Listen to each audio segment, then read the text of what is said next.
All right, good evening and welcome to this regular meeting of the Northside Board of Trustees. Before calling this meeting to order, the board would like to take just a moment to briefly review some of the rules for conducting our meeting. The order of business for this meeting is set out in the agenda. One agenda item that you may notice on the agenda is the consent agenda.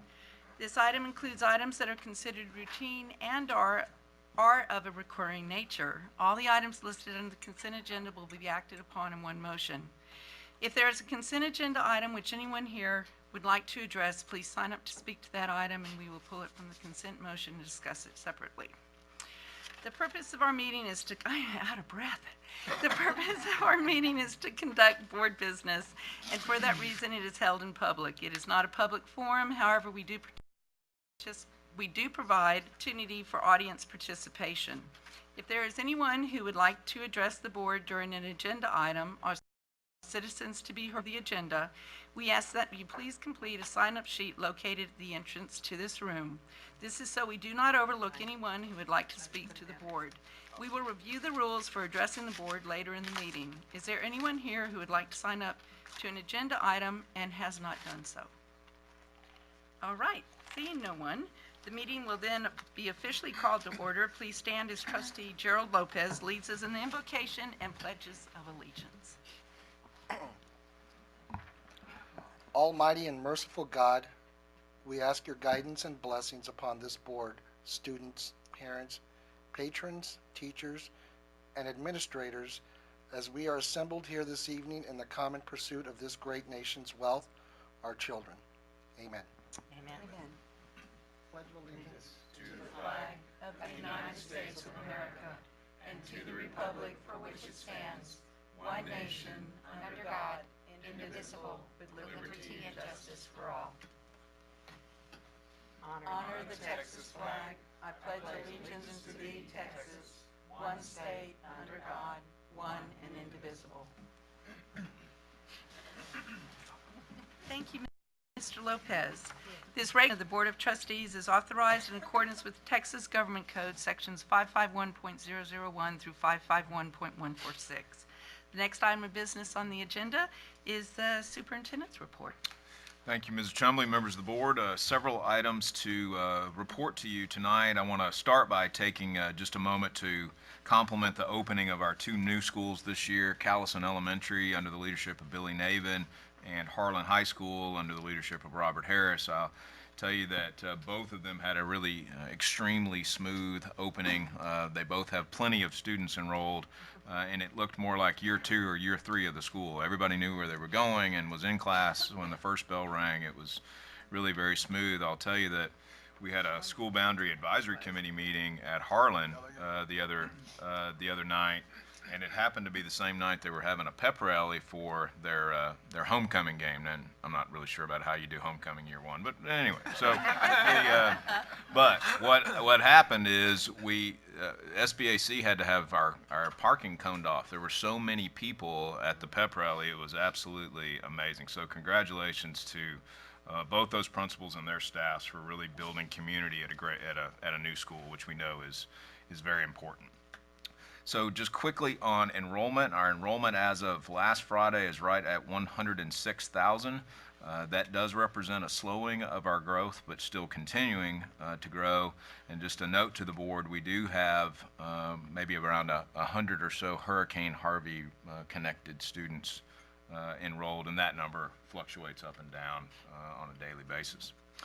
I want to thank Lisa Jackson, who I know many of the members of the board know is the Executive Director of Go Public, and Harlan culinary instructor David LeBoy. Go Public organized a cook-off event with Northside and 5 other school districts, and they invited a culinary instructor and a couple of students and the superintendent from each of those school districts to do a kind of a food network contest. I don't know the name of the show, but the one where you have a certain amount of time and you're given set number of ingredients. What?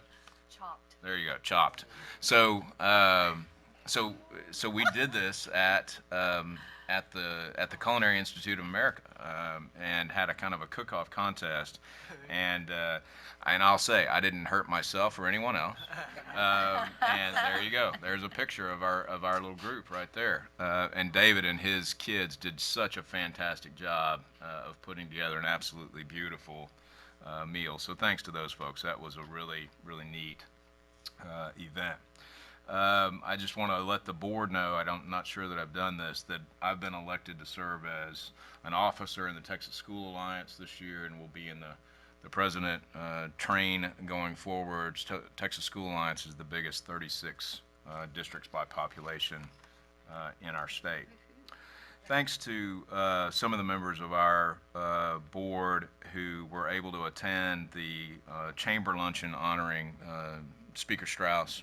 I think I was very appreciative of the chamber for doing that. This is an individual who really focuses on what matters to the majority of Texans, including their public schools, and it was really important, I thought, for business and community and school people to get together all in the same room to give thanks to what the speaker did in the legislative sessions this past year, and we owe him our support going forward.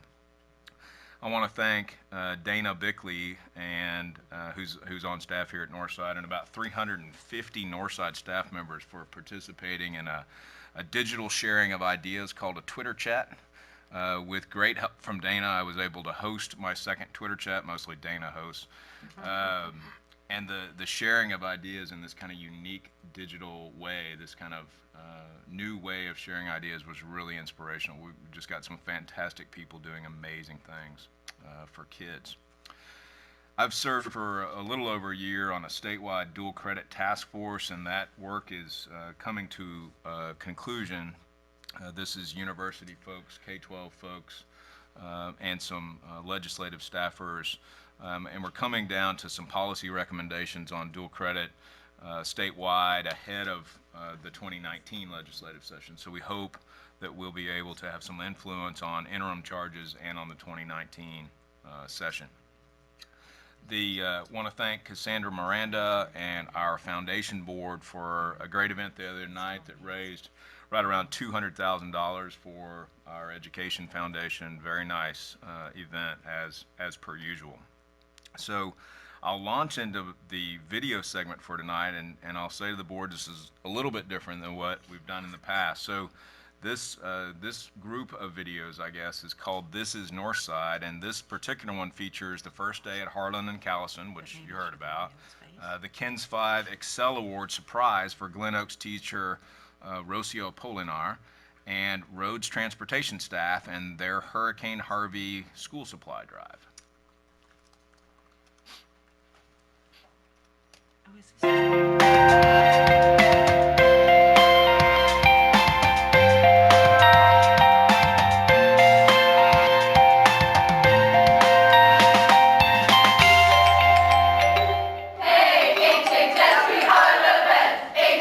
Good morning. Good morning. First day of school. Yes, we're excited. All right, The good. two newest schools to join the Northside family, John M. Harlan High School and Nathan Callison Elementary, opened their doors at the start of the school year with plenty of enthusiasm. 568 children eagerly walked through the doors at Callison Elementary on the first day of classes. It's a nice thing to hear and to see these kiddos running around or walking around school and enjoying a brand new building. The first day at Harlan High School also proved to be an exciting day as Principal Robert Harris greeted students. A lot of happy faces and a lot of hard work to culminate today, to start today, and we'll continue to have great success. So have a great faculty and staff, and really looking forward to a great year. 1,422 freshmen, sophomore, and juniors started the school year as Harlan Hawks.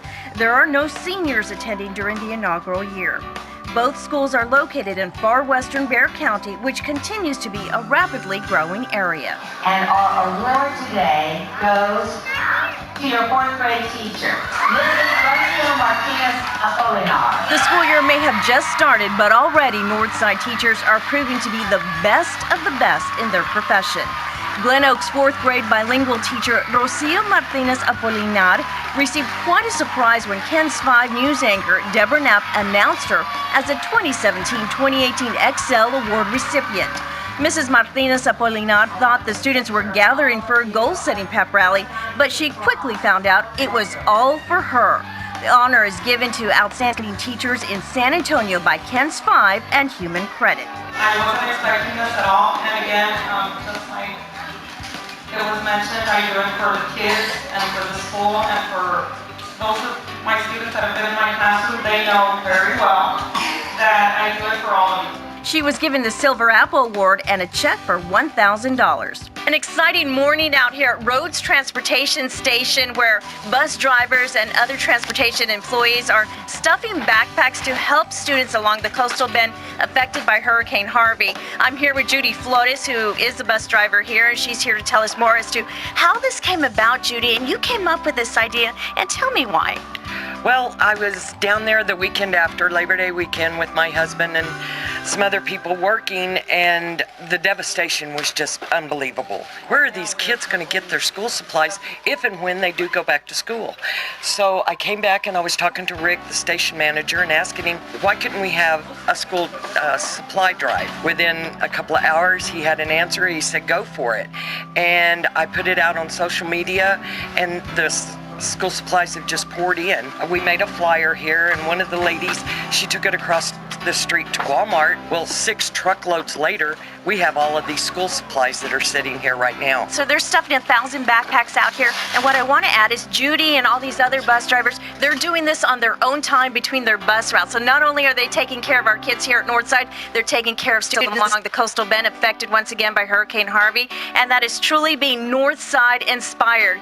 Reporting from Rhodes Transportation Station, I'm Lori Salazar for Northside TV.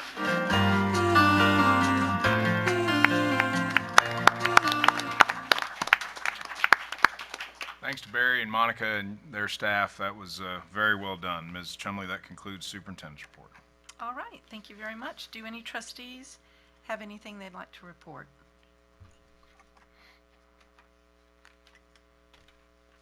Ms. Reed? Yeah, I just wanted to mention that a while back, one of our past board members, Nellie Reddix, passed away, and we have a school named for her in the medical center. The Reddix Center for our very severely handicapped and special needs students. And they're having a mass at LLU. yeah, Our Lady of the Lake University Saturday at 10 o'clock, I believe it is. So just thought I'd mention that in case anybody wanted to attend. Also, it was just fun to be at both of the events that were mentioned there earlier. The event for Speaker Strauss, he got more standing ovations, I think, from that group, and they had to move it to a bigger location because they had so many people that wanted to attend. And there was just standing ovation after standing ovation, and it was a really special event. And the teacher at Glen Oaks, she always dresses like that. Did you see her picture? I said, did she know this was happening? And they said, no, she always looks like that. So, and she is a very well-respected teacher at Glen Oaks. So it was a fun event to be at. So thank you. Okay. Dr. Harrell?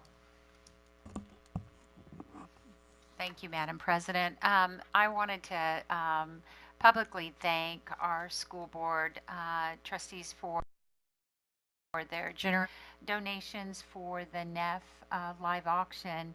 It made $6,000, which I think is a record, but it took everyone contributing to that, and it was very exciting to see that now go into classrooms. So thank each and every one of you very, very much.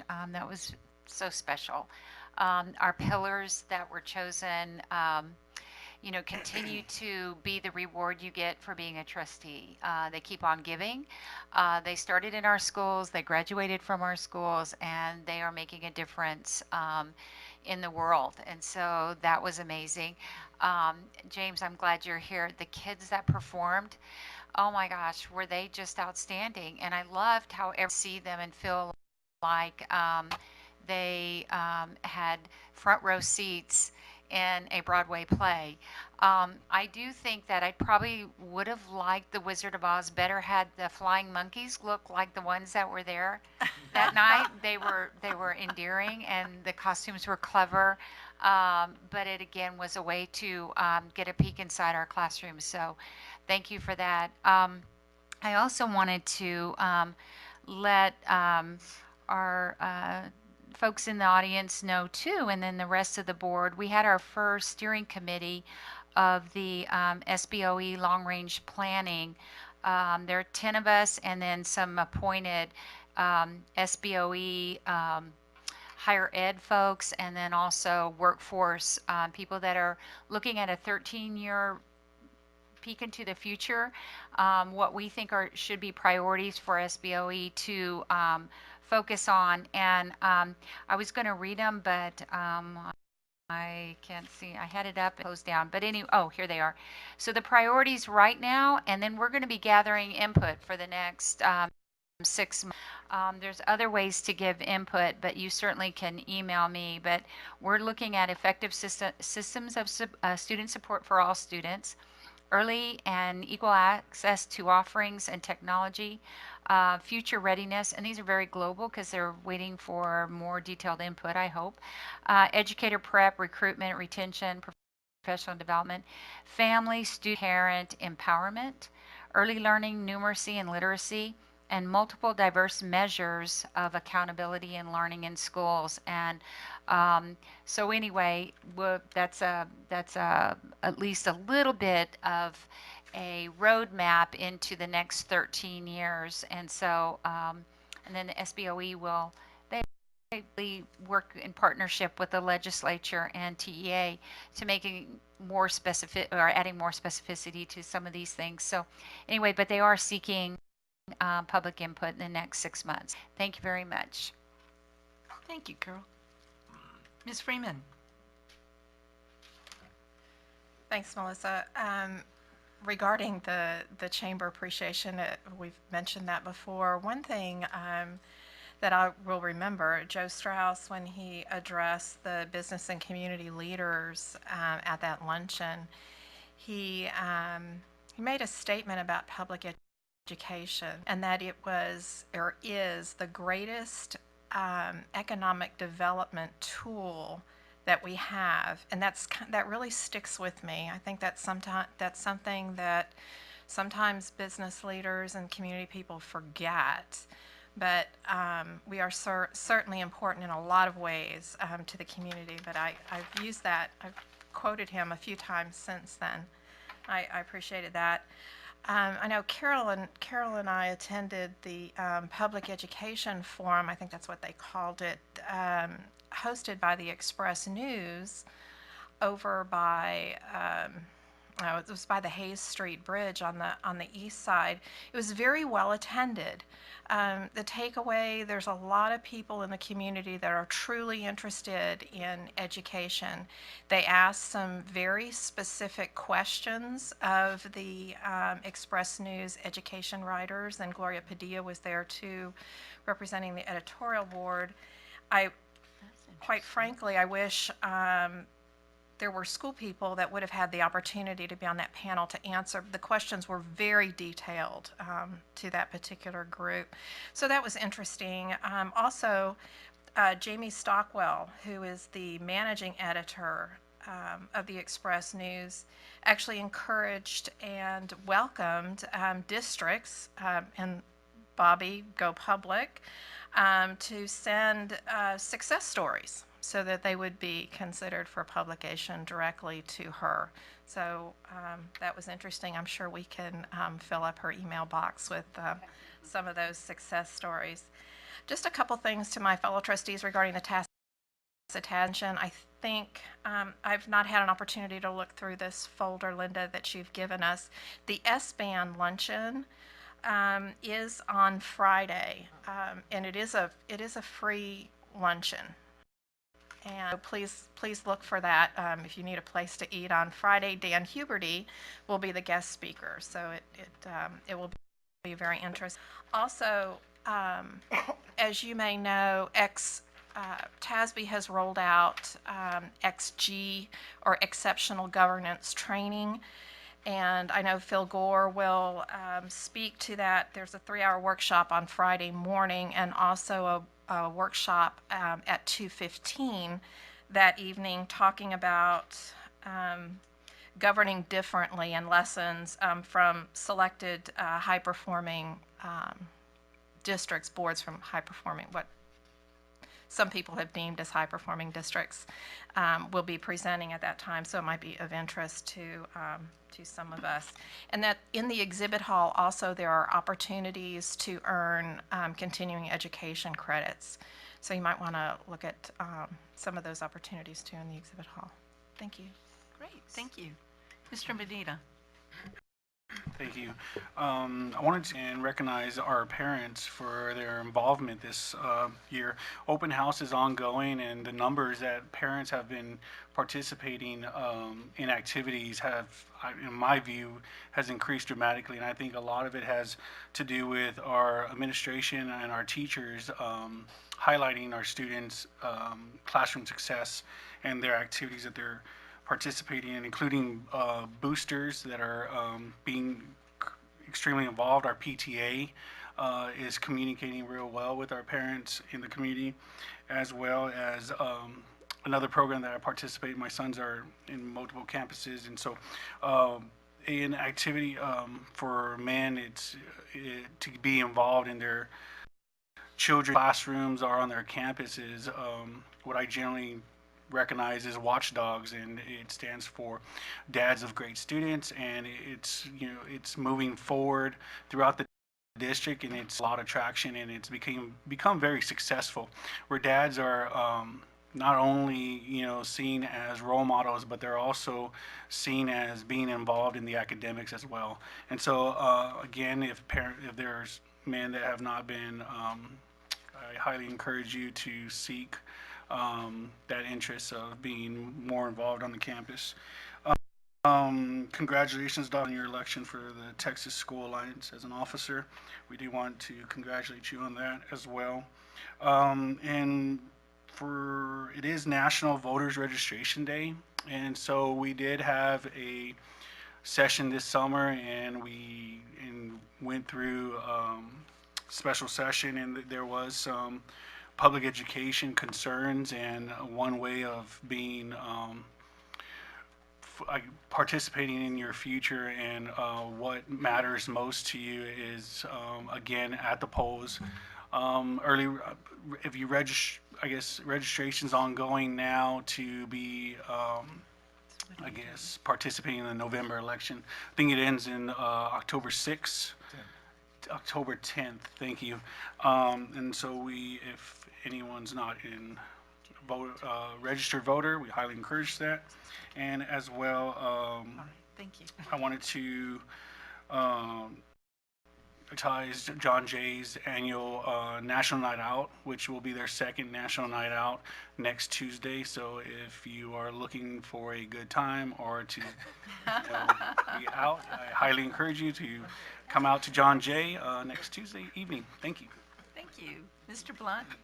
Duly noted. Looking for a good time. Just one I was going to let the board. I have started our Go Northside campaign that we talked about during the summer with our PTAs and our school advisory teams. So I've been going out to those different events. I think I've listed 17 total. So got a little work to do, but we'll make them. And it's the big thing. It's just a couple of minutes. I've just been going out, talking proud about Northside, and then asking to advocate for. So just giving a brief message. So very pleased to do that. One night I did 3, and I appreciate our principals and administrators are understanding. I made 5:30 and 7, and somehow I made them all, and they had everything set up. The interesting thing I will let the board know that surprised me is just the number of attendees, especially at the PTA. I mean, they are all packed houses, whether it's Ellen High School, so very pleased to see that also. So And Bobby, that's all I had. what are you using? What is your list? What am I talking? Yeah, all I'm really doing is I'm just going out saying. No. Where are you going? Where are you going? The ones in my area, the District 4. I've been using District 4, the ones close by where I live. PTAs and booster clubs, or? PTAs, oh, I'm sorry, PTAs, school advisory teams, and then some open houses. Oh, Yeah. very good. Yeah. And that's all I had. Great, great. Mr. Lopez? Thank you. Yeah, I just wanted to make mention, first of all, congratulations, Brian, on the appointment. I think that's great for you and good for us here at Northside as well, and for all public schools. So I think that's a great opportunity for you. So congratulations on that. I would also like to kind of piggyback as well on the NEF Gala. It was a real big success. Like you said, $100,000, and I thought the what was great about it was we had the performers as usual, but it was from our fine arts students, and so I wanted to thank Cassandra for doing a great job and bringing that together and organizing that, as well as with James and your department as well, and your staff really working together with them and coming together and entertaining us. The Wizard of Oz theme was really great. I was mentioning to somebody on the way back that, God, I used to, when I was small, I used to be afraid of the Wicked Witch theme song for some reason. So that used to always scare me and brought back memories. So, but I was able to get over that. I was able to get over that. But it was really good to see that. Our kids did great. Usual. Thank the staff, the theater teachers, and the dance teachers that helped with the choreography. So, great job all around. Great job. But I also would like to just make mention really quick as well. And it was almost more, and I thought it was appropriate for us to remember Jennifer Frederick. Was a theater teacher at Stevens High School, which is also the wife, wife of Daryl Frederick. She passed away this past summer with cancer, but the legacy that she had left was part of was the NEV Gala, because she was able to bring her students and use that gala as a way for the students, the tech students, to incorporate their skills of what they learned there there at school in class, and then use that there at the campus. I mean, there at the event. But one of the other things that she was able to do was the fact that she was also able to work with Stevens High School and also bring. She had, through her and Daryl and their relationship with the Joffrey Ballet, they were able to bring that ballet company to Stevens High School, and the partnership that we were able to have because of her relationship and with the fine arts department and James, with your department, bringing them together so that our kids could benefit, our dance students could benefit, was great. So I thought it was really appropriate for us to appreciate and acknowledge her at that event. She was just a phenomenal person and really a lover of the arts, and so I really appreciate that what she had done and the recognition for that. Other than that, I think that's it. All right, thank you. I just had a little bit. Again, hats off to Mika and Elizabeth Sanchez Lopez and everyone that was involved in relation to the students. Phenomenal. And thank you to Cassandra and her group. I want to thank Northside TV as well for always being there at all of our events and helping us with the all of the video stuff. I looked out at all those guys and I thought, they are always there with us from the start to the end on so many of our Northside events. And I thought it helped to have them as well because of the way that that room was so long and narrow. And it was great because we had the 3 different stages, our platforms, and I thought that really helped kind of try to bring everybody closer together in that event than what we've had in the past. So I just wanted to add my thanks to that. And then I wanted to tell the trustees that weren't there, something happened at the gala.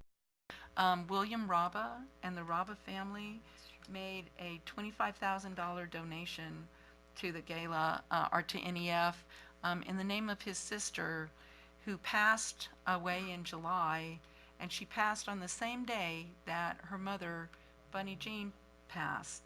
And I just thought, and they had talked about that, and then Ray Lopez got up and talked about the RABA, just their history with Northside and how much they have been so supportive.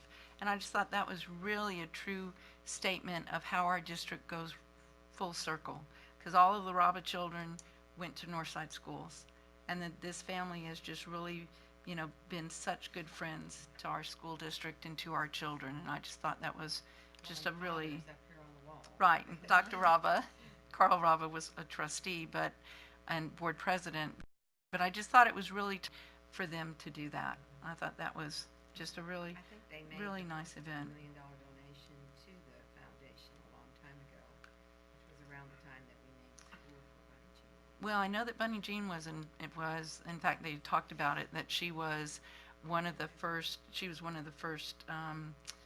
what do they call it, where you do the fundraising for an organization. And they had talked about that, you know, that the goal should be 100,000, and Bunny Jean had come in and said, She made it. no, it needs to be 1 million. And so she was the one that really pushed that $1 million.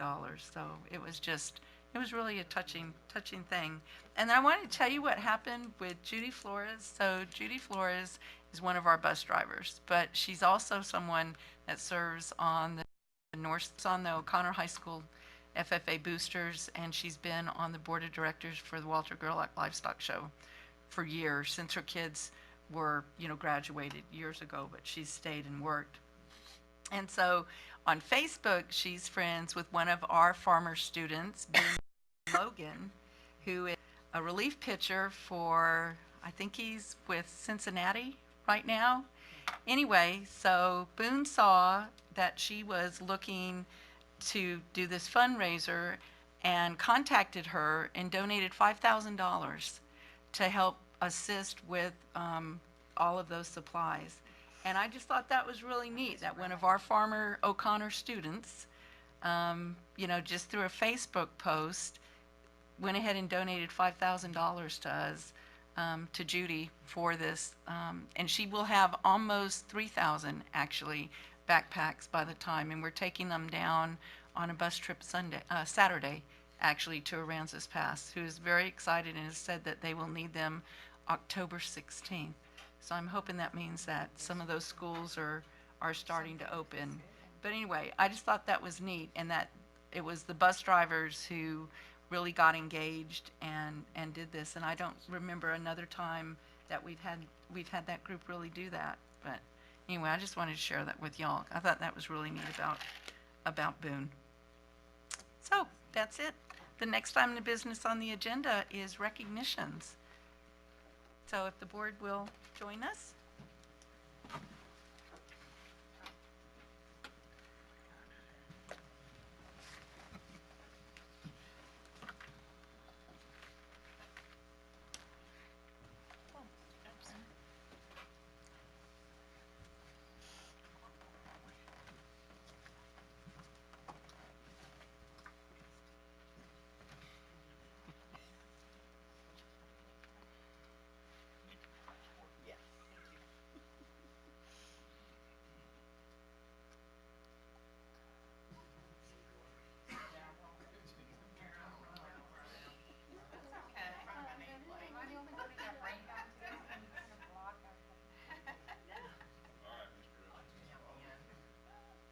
Thank you, Ms. Chumley, Board of Trustees, Dr. Woods, David Rastolini, Deputy Superintendent of Business and Finance. It gives me great pleasure this evening to recognize our purchasing department.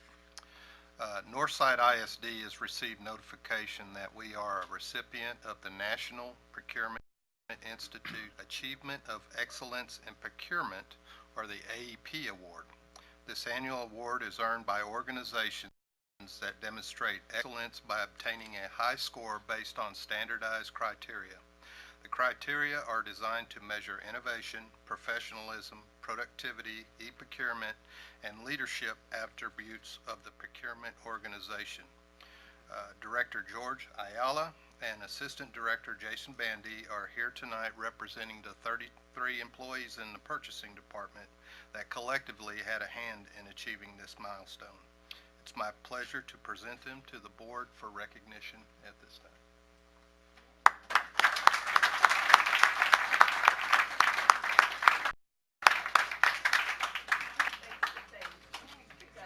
Who gets to show that off? Does it go in your office?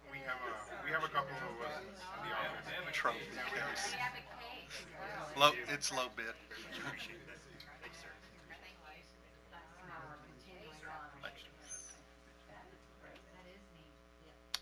This time I'll turn it over to Dr. Janice Jordan.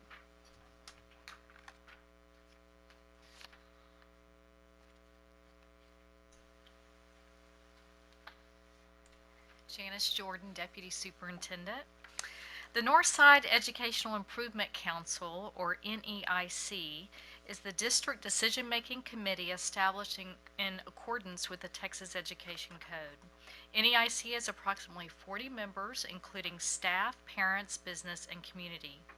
The purpose of NEIC is to involve professional staff, parents, and community members in establishing and reviewing the district's educational plans and goals.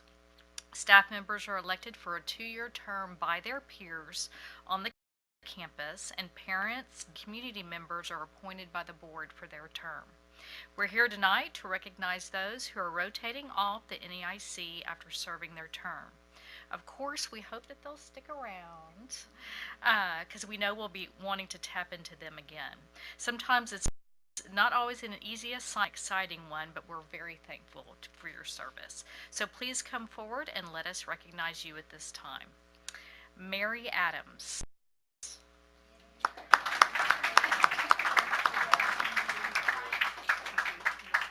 Thank you.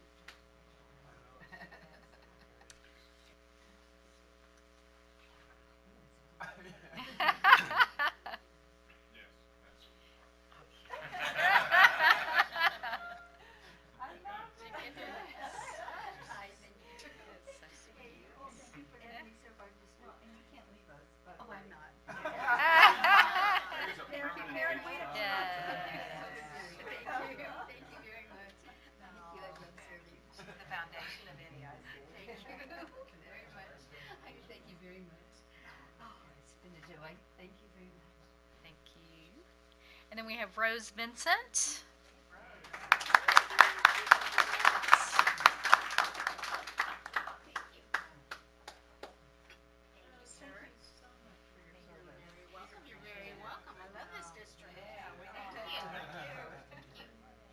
And finally, we have Lynn Britton.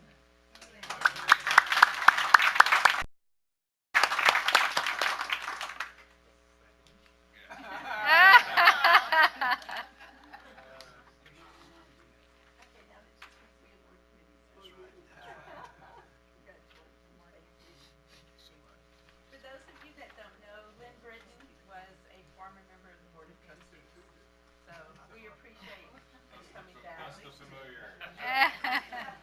Are there any family members in the audience? I know we have Mary's husband. Lloyd Thank Adams. you, thank you. Very nice. Mary Adams was on the very first NEIC 1991 February. Wow.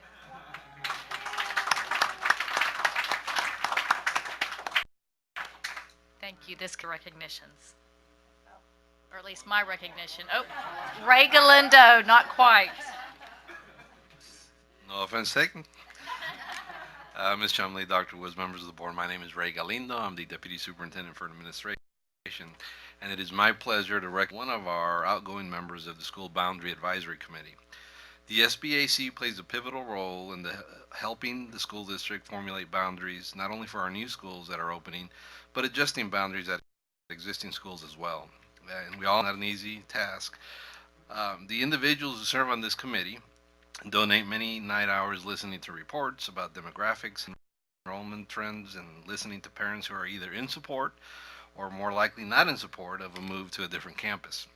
tonight we want to publicly recognize these parent volunteers and their efforts as they rotate off of the SBAC. And as Dr. Jordan stated, hopefully they will remain involved in the district in some other capacity, because certainly their input is very valuable to us. On a personal note, I know Ms. McKinney very well, and she was there at every meeting, especially with our high school boundary last year. So I want to say it's been a pleasure to serve with her and the rest of the members, although they're not here. And I appreciate all their quality, selfless time in terms of volunteering, and I've enjoyed getting to know and work with them. So at this time, I'd like to ask Ms. Lindsay to come up and be recognized.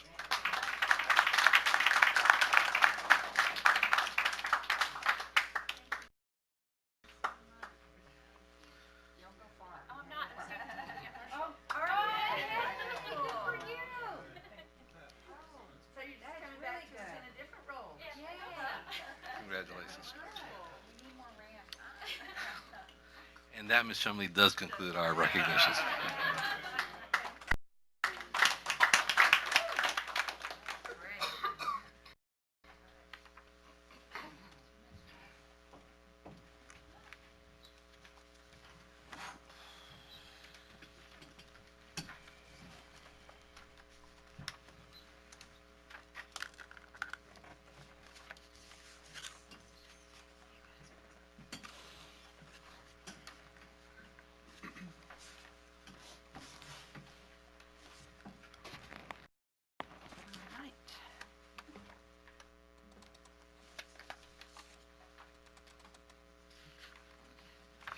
Okay. I am just not doing well with this computer tonight. That's all right. Okay, so the next item of business on the agenda is our report, which will be our safety audit report. Yes, ma'am. Mr. Galindo. Yes, ma'am. Thank you, Ms. Chumley, Dr. Woods, members of the board. Although in just a second, you'll see the first slide, and it's in leaderboard for you to follow if you'd like. Although my name is on there, I really first want to recognize Mr. Shane Allard, our District Safety and Security Officer, whom we hired 3 years ago, who really had a large part, an overwhelming part, I should say, in terms of everything that was done in this report. So, as you know and may remember, every 3 years it is in law that we are to do an audit of all our facilities, and that information, after it's complete, needs to be presented to you as trustees, as well as reported back to the Texas School Safety Committee.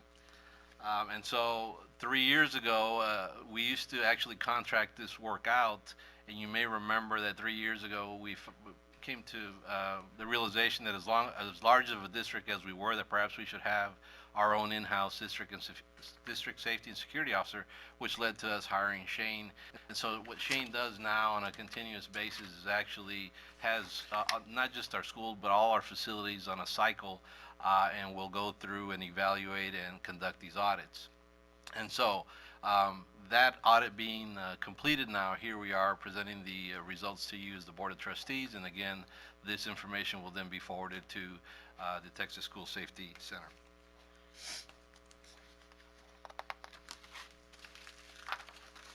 So why do we conduct a safety audit? And I'm not going to read through all of these. I'll go through, and then of course if you have any questions, we'll be glad to answer them. The purpose is not just to be in compliance with the law, but to have that continuous conversation and evaluation of our buildings and ensure that we have the best that we can in terms of safety for both our staff and students first and foremost.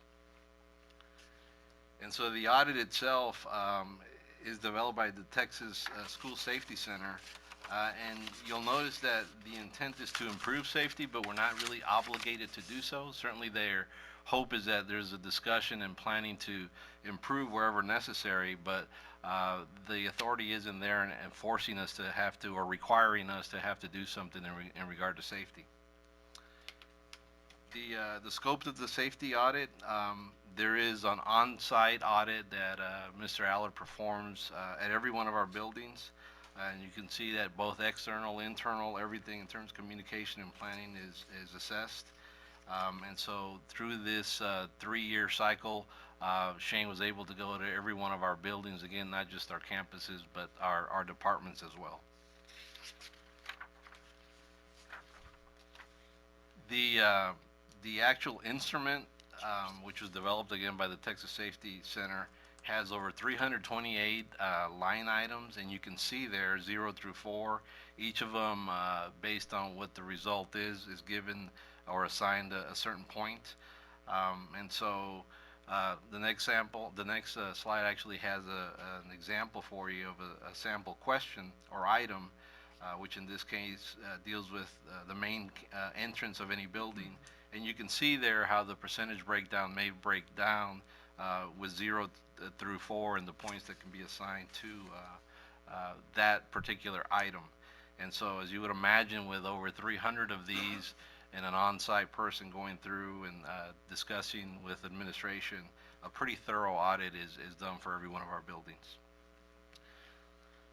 What you see there on this next slide is the actual result from 3 years ago when we were here, the 2014 audit, and you can see the bottom line there was a 90% that we were proud to bring to you in terms of the assessment of our buildings at that point. And you can see there's 16 different categories that are represented among those 328 line items. And so certainly, even though we felt that a 90 was something that we were proud of, we knew that we certainly had some room to grow. And so this slide, as you can see, actually reports our current status in terms of the audit. And you can see that we went up slightly to 93%. There were certain areas that went up a little bit, obviously, as you would expect, given that we went up 3% all the way around. One area in particular was, you can see from 14 to 17, access control. And that we think is because of the work that our facilities department did with our ISMS department, and of course Shane in the middle of all that, and everything we've done now to have in terms of access control at our schools through proxy cards, and then of course cameras also that we've added, and we'll cover that in another slide as well. So the overall audit summary for you to see there, broken down by levels. You can see our elementaries at 93, our middles at 98, high school and so forth, with that overall 93% audit overall summary grade, if you will, that we received. And so district strengths, what are some things that we think we can highlight and that you should be aware of as far as what we've done safety and security wise? We've added, and this board I'm sure is familiar with, elementary officers, not at every campus of course, but we now are up to 8 for our 78 campuses, and they visit them and every day make their round to those schools. We've added also safety and security, or I should say security cameras at all our elementary schools, which didn't have any at all, and so they now have new cameras, as well as badge readers. And then we replaced the lid on that slide, all the cameras that existed at our middle and high school. So all of those cameras are now new. And so bottom line, we have currently over 7,000 cameras at our schools, primarily in some departments as well, that we have that have all been in place just within the last 3 years. Some other strengths that we feel that we've done through our discussions, of course, as it's very common for a campus to have a district, a campus to have a safety committee. We at the district felt that we, even though it's not required in law, that we should have perhaps a committee as well. And so we've had that the last 3 years, made up primarily of staff, some parents, of course, administrators getting their input. We've really, through Shane's training that he has been able to train our departments and campuses in active shooter and lockdown type of training. And so he continues to do that and has already completed that at 42 campuses, you can see, and 13 of our departments. We've talked at length as well, and of course, Lee, we're a big part of our security lobbies at elementaries. That also, of course, attributed to the overall score that we got in terms of safety and security, primarily at elementary schools. And then, of course, it's become a norm to have our drills, not just the perhaps very traditional fire drill that you might remember, but other lockdown drills that we now have at our schools as part of what we do safety related. And then on the next slide, really have improved what we feel in terms of our communications involving our police department. I mentioned those 7,000 cameras earlier. Those are all, you can view them from our PD command center. Their own communication amongst them as well as the county has also improved.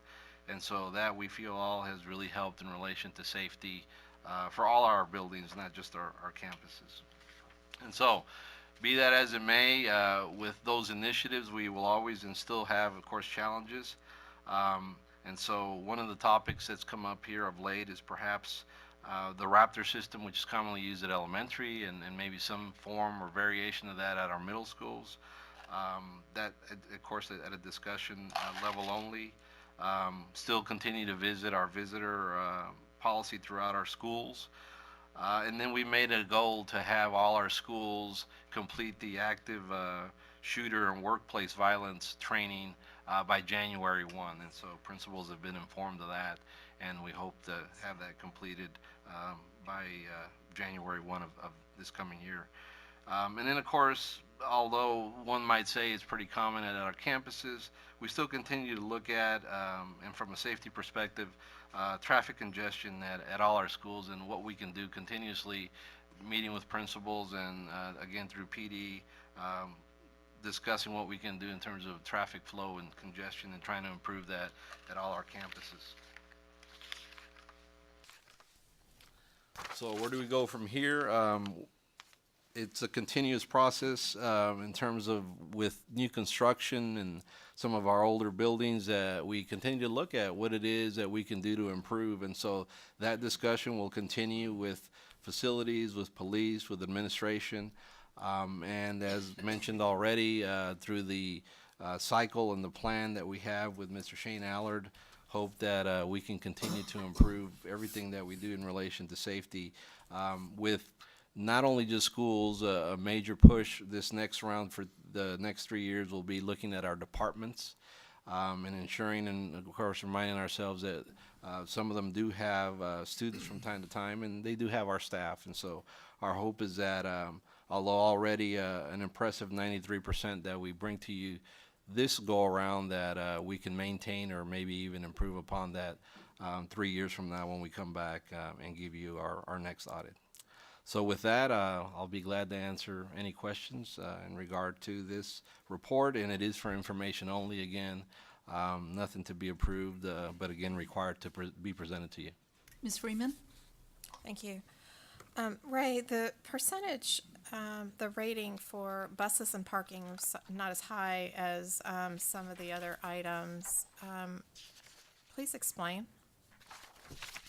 From my perspective, Ms. Freeman, we still continue to, and in some areas because of growth, that is still an area that's probably why we have the score that we do, and are as best as possible trying to change traffic flow patterns, both with parking and buses, especially at our elementary schools. And that, I'm sure, is part of what attributed to that. But Shane, I don't know if you want to add more to that. Yes, ma'am. I mean, we do have some issues because we have the walkers, we have the parents who drop off, we have the buses. So what we're doing traffic studies. Myself, risk management, we'll watch what they do, their procedures, see if there's anything we can improve. We actually swapped out a couple of the bus loops because they had less buses than they had parental traffic. So we've actually switched them out to assist them in the workflow. And the schools that we have done that to have seen a great improvement. We've also added here recently crossing guards, again, due to growth patterns at different campuses. And as Mr. Allard mentioned, we continue to have the traffic studies in and around buses and parent drop-off as well as parking. Was this specifically elementary through high school, or more so at the elementary level? Do you We see it more. Challenges? We see it more at elementary, ma'am. Okay, thank you. Thank you, Ms. Freeman. Do any other trustees have any questions? Okay, I've got a few. Would it be possible to have students on your advisory committee? We could. I think that would Probably be. high school, I I think would imagine. high school, Sure. I'm thinking, but I think that would be interesting to have the kids' perspective on if they feel safe in the campuses. I just thought that might bring another perspective to your committee. The other is what training, explain what is the training that's the active shooter lockdown? What, you may as well just stay there. And if Okay. you would introduce yourself, Okay, I'm please. Shane Allard. I'm the District Safety and Security Officer. My background, I'm retired Navy, 24 years intelligence and law enforcement. Retired out of the National Security Agency at a Navy unit over on Petrenko and was actually hired on I left them to come here. And you're from where? I'm from Rhode Island. All right. So, ma'am, during the 2014 audit, some of the major issues, besides some of our older schools, the open campuses, besides those being an issue, is we didn't have a really good training program for when it came to lockdowns. A lot of time it was all piecemeal together. Some people watch videos. I understand about the scary videos that they showed once at a principal's meeting. I don't show any videos, but I thought that, hey, we come standardize these procedures on how we do all our lockdowns and how we put our campus safety plans together. So after the audit in 2014, immediately I came up with a training program through prior military stuff, through Homeland Security, through the Texas School Safety Center. I put together a PowerPoint brief, and I briefed them on active shooter. Let them know what an active shooter is, let them know what their procedures are for lockdown. So we pretty much standardize all our lockdown procedures at all our campuses.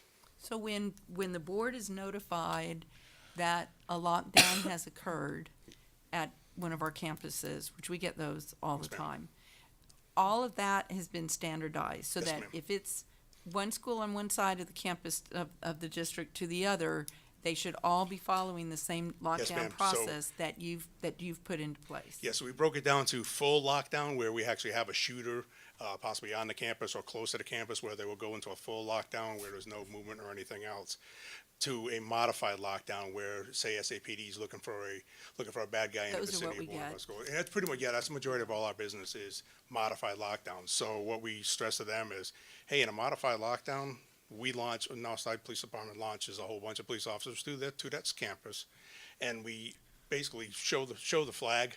I say show the flag to let the bad guy know, hey, if you're going to come on one of our campuses, it's going to be a bad idea. And we allow school to go on as normal. The only thing we cancel is everything outdoors.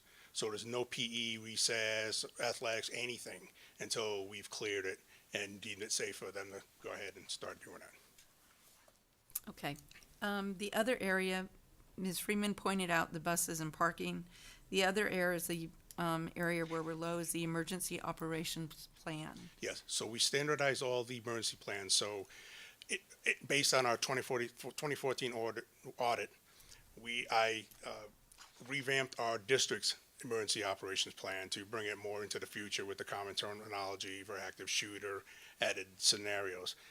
Having been all 115 campuses and their own campus safety plans, those weren't standardized. So I came up with a template, and they're now required to put their information into that standard format, so we all have them all together. But it'll be different because O'Connor's a very large Yes, and obviously open they're going to have, but campus, a and lot of the then, procedures are the same. A missing student. But you just have it where it's now formatted. If I want to look at, I don't know, whatever section from O'Connor to Harlan, it'll all be in the same format ma'am. within the safety Yes, and they're plans. slowly getting this. We didn't make it mandatory that they would have to do it. We highly recommended saying, hey, let's go to this format, and it will be federal, state, local compliance. Everything's covered.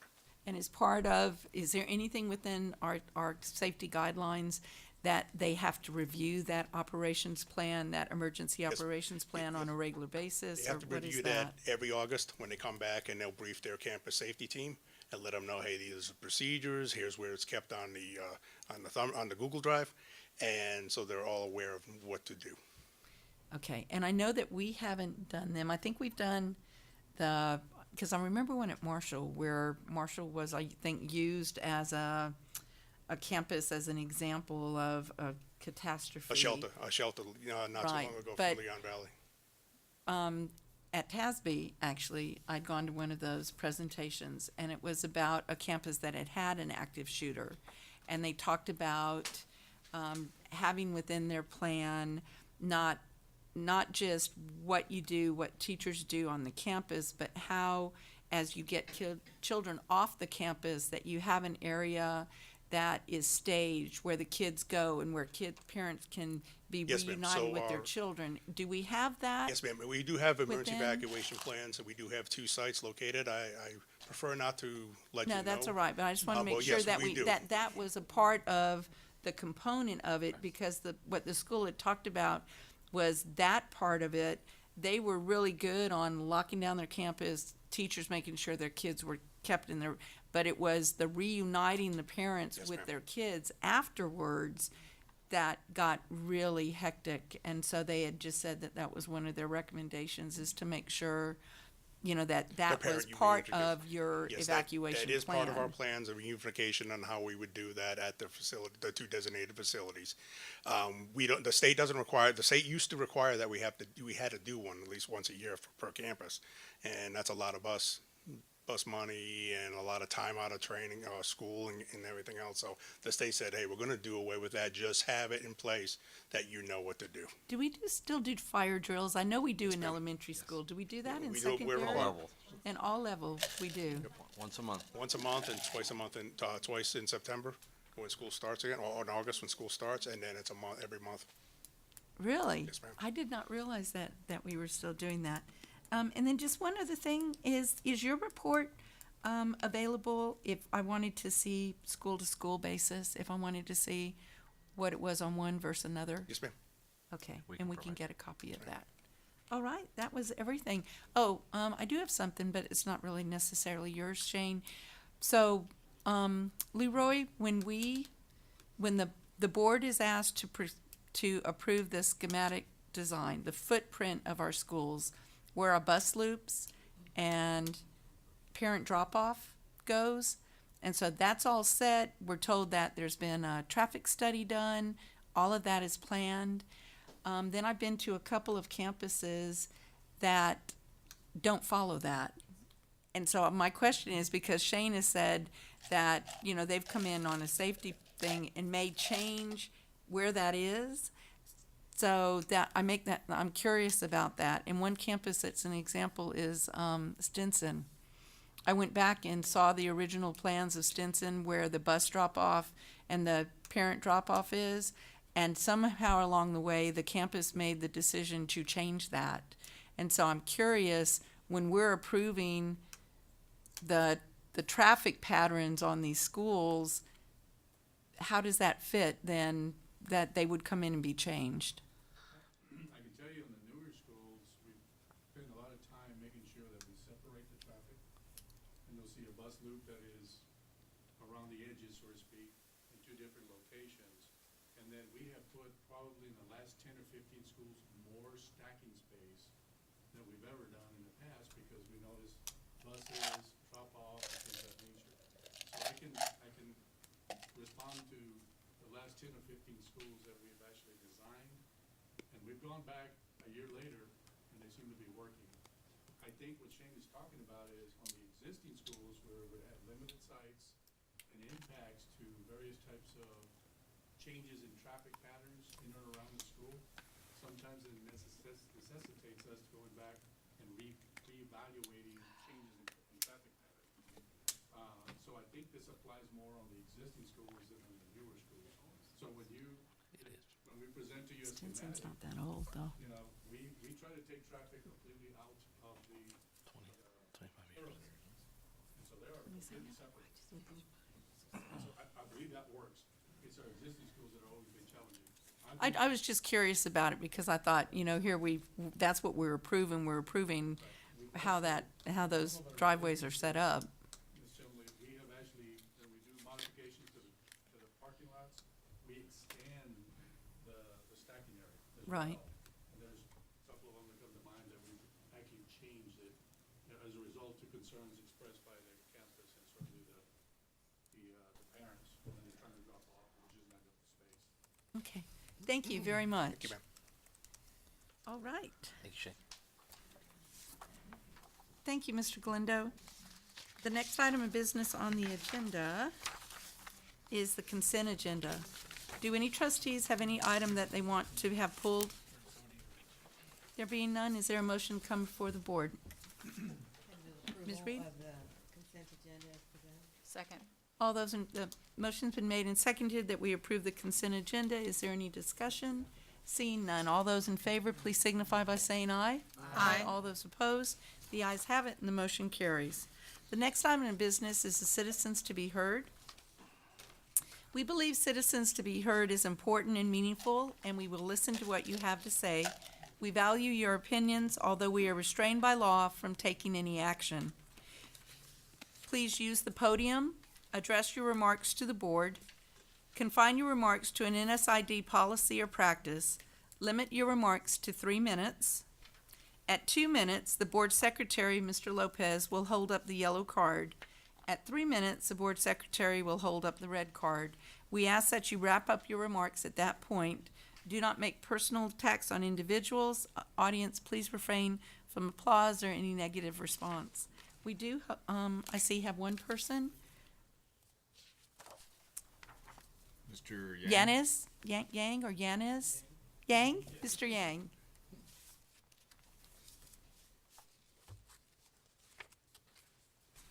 Hello, everyone. Hi. My name is June Yang. Graduated from O'Connor High School. So. Oh, great.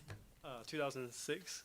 So, yeah, and still Northside resident. So. That's wonderful. There are a couple questions I have just towards more of a energy management, the NISD. So, what are we doing to reduce energy demands and reduce electricity costs? That's one of the questions. And then what are the future plans to upgrade cooling systems to increase efficiency to reduce electricity costs, so taxpayer can pay less towards that area? So third is that if I wanting to help this type of things, and who can I speak to, and how can I get involved? Well, we have the most perfect person for you to speak to, Oh. Mr. Acosta. There he is, he's there. Oh, Okay. Leroy. His name right now. All right. You're talking to the top guy. All right, that's Yes. great. Leroy San Miguel. Oh, okay. All right, sounds good. And since it's not on the agenda, we really can't, have a dialogue on it. But Mr. Understand. San Miguel will be the perfect member of our staff for you to speak to. Okay. And we sounds are, good. and it's really apropos that you are asking those questions right now, because we actually had a presentation about our energy in our last building committee. Uh-huh. So this is a perfect time to be asking those questions. Awesome. Oh, Good. Great. Yeah, I was just going to say Yes, the same thing. Ms. Reed. So that was Yes, what I was going Ms. to Reed. say, that we just had the report, and it's available, and they'll be happy to talk to you. So do I go back and just? Give him a call. Yeah. Yes, sir. Thank you. All right, thank you. Thank you. Joseph Henson. Just real quickly, Yes, Mr. Jan, we do have members we're in need of members for a future bond committee. And so that might be an area of interest with your efforts. So just in case you are called, that's another way of participating. Thank you. Good. All right. The next item of business on the agenda is facilities and operations. Mr. San Miguel. Thank you, Ms. Chumley. We have a couple items for you tonight. These are related to schematic designs for several of our facilities. The first one is for the design of the cafeteria kitchen renovations at Bronze Station Elementary School. And with us, we have, what's your name, Joel? Joel? Okay. You didn't change your name, did you? Joel Hernandez with NextGen, who's going to give us a brief presentation on the schematics for this particular project. Madam President, I'm at the lower this. Madam President, members of the board, Dr. Woods, thank you for allowing us to present today. I will go quickly. Leroy promised a bonus if I did it under 5 minutes. Bribery. Thank you. So, our project basically consists of 3 components that were included in the 2014 bond program. The first one being the kitchen renovation and cafeteria upgrades to Brown Station. Next was to look at the ADA upgrades, which include the site and interior restrooms to support that. And then lastly, a window replacement to The older portions of the school, they were not part of the addition that another architect who's in the room did several years ago. Kitchen renovations. The kitchen is a sister school to Leon Valley, and it, like that, it's in the back portion of the school, so it's highlighted there. As you can see, the kitchen is rather small compared to your current standard, so one option is actually just to extend the wall on one end, and that'll allow us to, this is kind of the layout, so you can see kind of some images of it. And then what we intend to do is, there's an exterior wall on the west end, thank you, on the west end that we intend to expand to, that will allow us to get the proper square footage. Next slide. In addition to that, we're looking at alternates to do some improvements to the existing platform, which will include sound system upgrades, theatrical lighting, projection screen, a new curtain, those types of items.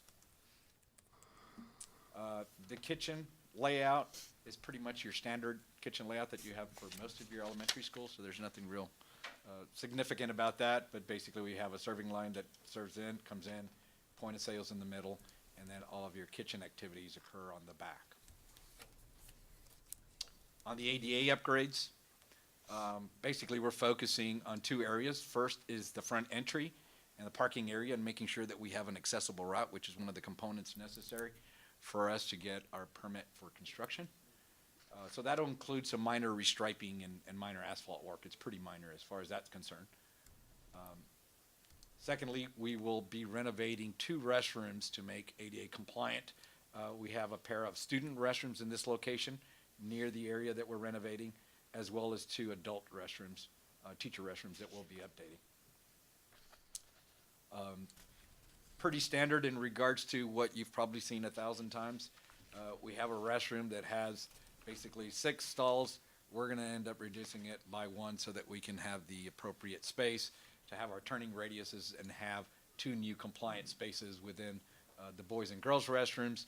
And then on the teacher or adult restrooms, some of the things that we'll be doing are pretty minor, grab bars, those kinds of things. There won't be any moving of items. The window upgrades. I know it's difficult to see because of the lighting, but we've highlighted the new windows that we'll be replacing in purple here, so you can kind of see the thicker portion of it. This is the newer portion that is not part of the, that's part of our scope. So in that we'll be doing some window replacements of 67 existing windows. But we did want to make you take note of, this is the new portion, and in that design, they did a little bit different interpretation of what was in the original campus. So we're looking at taking some of the architectural cues that they use, like colored windows in terms of, as opposed to the clear anodized that we have, these have a color on them, and bringing some nice kind of components into that, into ours as well. So we're kind of borrowing from Jesse here. Next one. So in ours, as you can see, we have brick with concrete panels on top and bottom. What we intend to do, as you can see there, over the years, those have served as shelves that over time have just accumulated quite a bit of dirt. Because of that, we were able to find that there is a product that we can use, and by spraying it on there, then power washing it, we are able to get those pretty close to what the other ones look like in the newer portion of the building. So we intend to do some power washing to that, and that'll remove about 80 or 90% of the grime. This slide is just here to kind of indicate some of the inspiration in terms of colors that we took. We know there's an interest to try to perhaps use color at times. So inside the colors palette that is available is basically blues and an orange. Nice colors. Yes. And then we had several options that we've presented to the board. We're not really looking for a color approval today. We'll be coming back to you on that. I just wanted to give you some ideas of how. Yes, because Or the you could mascot give me is one tonight maroon. and I'd be very happy, but. I know. I tried. And then here are some images perhaps of how those colors could be incorporated using a variety of the colors that are already exist on the campus. more slide. Oh, so And pretty. then one more. And I'll open it up, and I think I got my bonus. Ms. Reed, as Building Committee Chair, is there any comments that you would like to make? We did have a good look at this and actually talked quite a lot about windows. And made some recommendations and so forth. And so, but just did decide that we would bring the color schemes back to the next board meeting. But I think any of those would probably look fine. So anyway, we would certainly recommend approval. Any other questions? Second. Mr. Medina? Possibly from earlier. I don't have any questions at this time. Okay, one thing that we had talked about, and I wanted to make sure that that was in this and in what we are approving, is that we had said that instead of using that, Glazed brick. the glazed brick, that we were looking at actual colored brick to make that Yes, change instead of before it was all that glazed brick. It doesn't hold up well with the Texas water Yes, ma'am. on that. So that is part of this. Yeah, we'll come back, circle back around to when we select colors, then the material will come with it as well. That way we give you a That'll full be range next time. of options. Right, but I know that you needed approval. You had Yes, we need indicated the approval. last Schematic time. design. For schematic design, so that we can put something in the contract document, so we can put it out. Once we get bids, obviously, then we'll come back with the contractor and the suppliers that will give us materials, and then we'll come back to the building But we committee. are moving away from Yes. the we're not glazed using the brick. glazed brick at all. Okay, We will just be using colored brick. all right. Thank you. There's a motion and a second for the board to approve the schematic design cafeteria kitchen renovations at Bronze Station Elementary. Is there any further discussion? Seeing none, all those in favor, please signify by saying aye. Aye. All those opposed? The ayes have it, motion carries. Oh, you are welcome. We saw Raul the other night. We missed you. I'm sorry. We were looking for you. Thank you. Well, Mr. just know Chumley, that the we were- next we were item we asking. have is for a design of Linton, an additional canopy. Thank you, Joel. Additional student canopy. Again, this is part of the 2014. Mary Hall. Oh, sorry. I got out of order. Mary Hall. Mary Hall. Okay, going backwards. This, let me try this again. This is for Mary Hall, and it's a bus canopy design. And with us, we have Jesse Garza, with the Garza Architects, that's gonna do also a brief presentation. Less than 5 minutes, I think. Joelle forgot to mention it's performance-based, so if I do it in a shorter period of time, I get the money. He's gone already. Okay. Well, thank you for having us this evening. I'll try to make this brief as Leroy has requested. This particular project is off the 2014 bond. The scope is fairly minimal. It's the addition to the bus loop student bus canopy at Mary Hall. For orientation purposes, the main entrance to the school is off of West Edge here. There is a canopy there in the front. And then the scope of work is located here to the north, which is the bus loop and student drop-off here. There is an existing canopy in that area that we'll take a look at. So here are a few photographs just to orient you with what's existing. This is the existing canopy that I mentioned, and here's some views from the underside of it on both ends. The canopy does have some cosmetic damage. It's been hit by, I'm not sure, bus or construction kind of equipment. We're not really sure. But we will be doing some repairs to that particular canopy, in addition to adding some additional canopy to support the bus drop-off and student drop-off.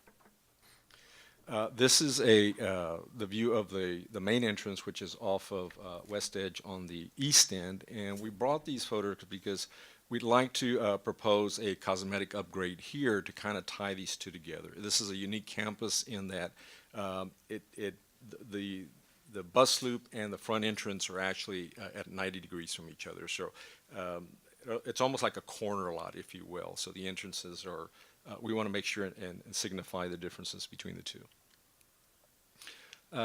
So in the canopy's design here, there were some discussions in a previous presentation a few minutes ago about traffic patterns. So we've opted to split these in 2 additions versus 1. I think it helps with the queuing space, particularly as if you were to add to one side here, it would be a queuing space issue because the buses would wind up out in the street.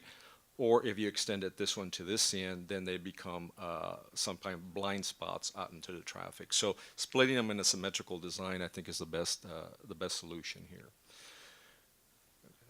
So here's a larger plan that essentially gives you a relationship to the buses and the length of it. So there's 4 buses here. They typically will have about 4 to 5 buses at this particular school.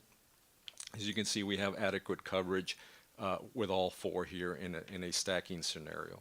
Each canopy is about 60 feet in length, and the construction is designed such with steel columns that are going to be compatible with the existing system that are there. So to give you an idea of what this would look like once it's constructed, is this canopy here is the existing, where we would replace the fascia.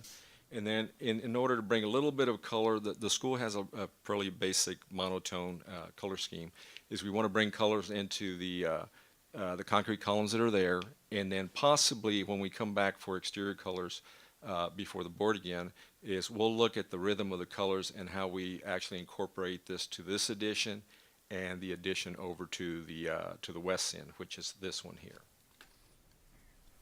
And just to give you a different perspective, the bus drive is pretty much staying intact other than foundation for this. So you can see there's the existing with the colors and possibly bringing them on both sides there. So relatively simple design. I think it's functional, and I think it handles some of the traffic pattern concerns that were brought up earlier. So now, in order to tie that over to the front of the building, this is something that we think we can achieve relatively inexpensive with pretty much just paint, is to go ahead and bring in a paint color scheme to the existing steel columns, which are these round ones here, and then these are concrete. Again, this is just a concept. We'd like to study the color options in a little bit further detail and bring those back for you when we do exterior colors for you guys. So that's pretty much it. All right. Ms. Reed? Yeah, this is obviously a perfect example of what we were talking about of congestion, because people don't know where they're supposed to go. Exactly. This is an interesting situation where the actual address of this school is on the side instead of in the front, Correct. which makes for a bigger even piece of confusion. Hopefully this is going to alleviate some of that situation. And this is just schematic design again, and the colors will come back later. So I would move approval. All right. It's been moved and seconded that we approve the schematic design on the bus canopy for Mary Hall Elementary School. Are there any questions? Comments? Seeing none. All those in favor, please signify by saying aye. Aye. All those opposed? The ayes have it. Motion carries. Thank you, Jesse. Great to see you all. Thanks, Jesse. Thank you.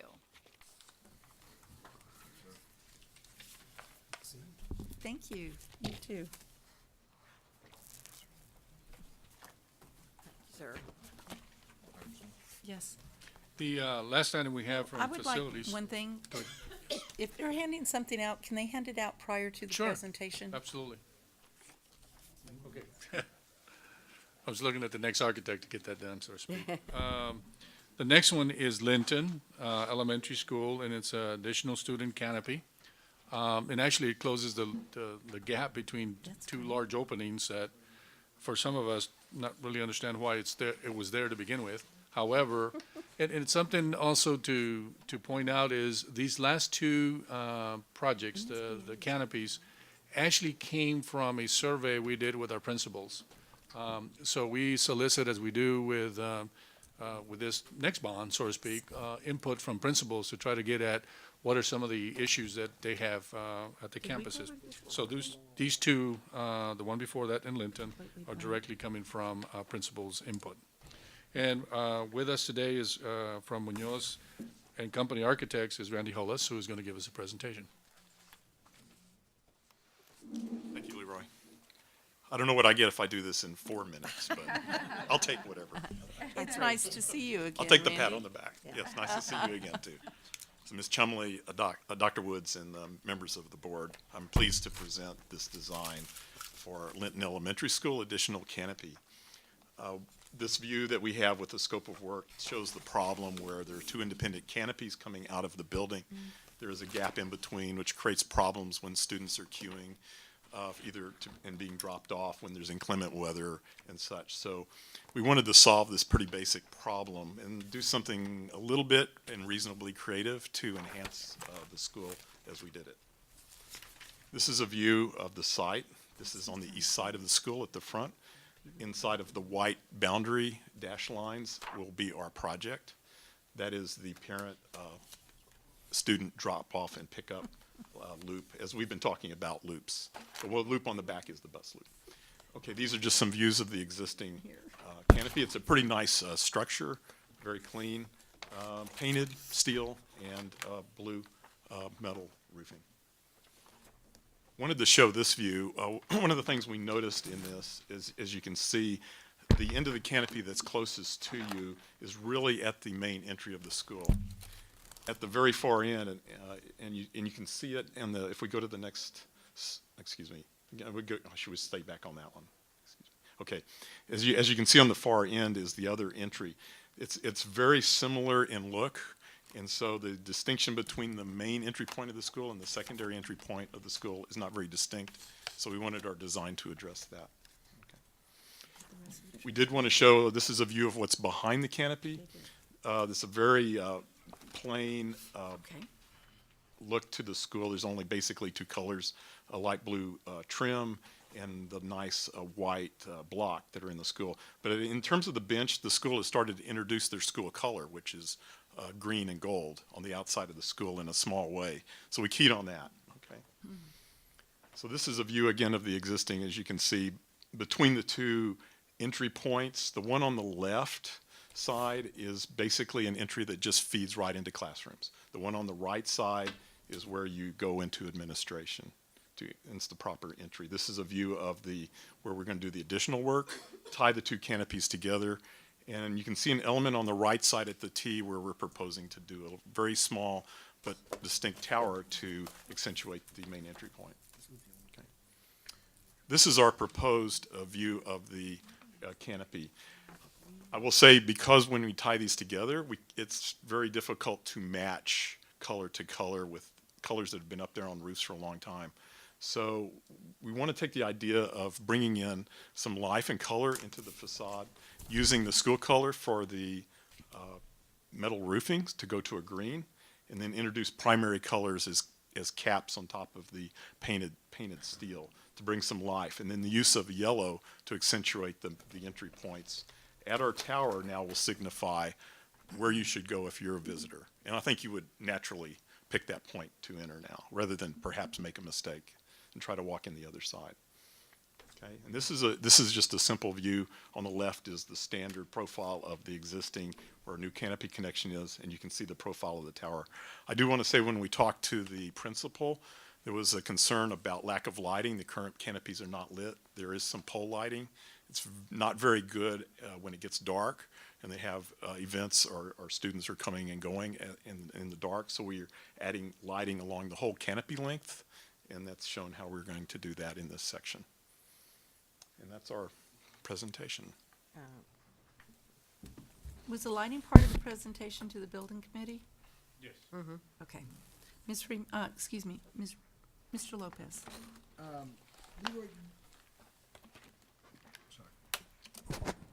I have one question, Leroy. On the color of the building, I don't recall what was discussed, because we have the blue line there on the building, and then we have the green canopy.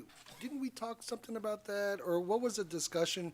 Did we say we were going to make it similar, or are we going to change the striping on that? I don't recall that. Can you? Yeah, there were, actually, if you remember, there were two options. There was a blue option, and then there was a green option. Right. The architecture was the same, other than the colors.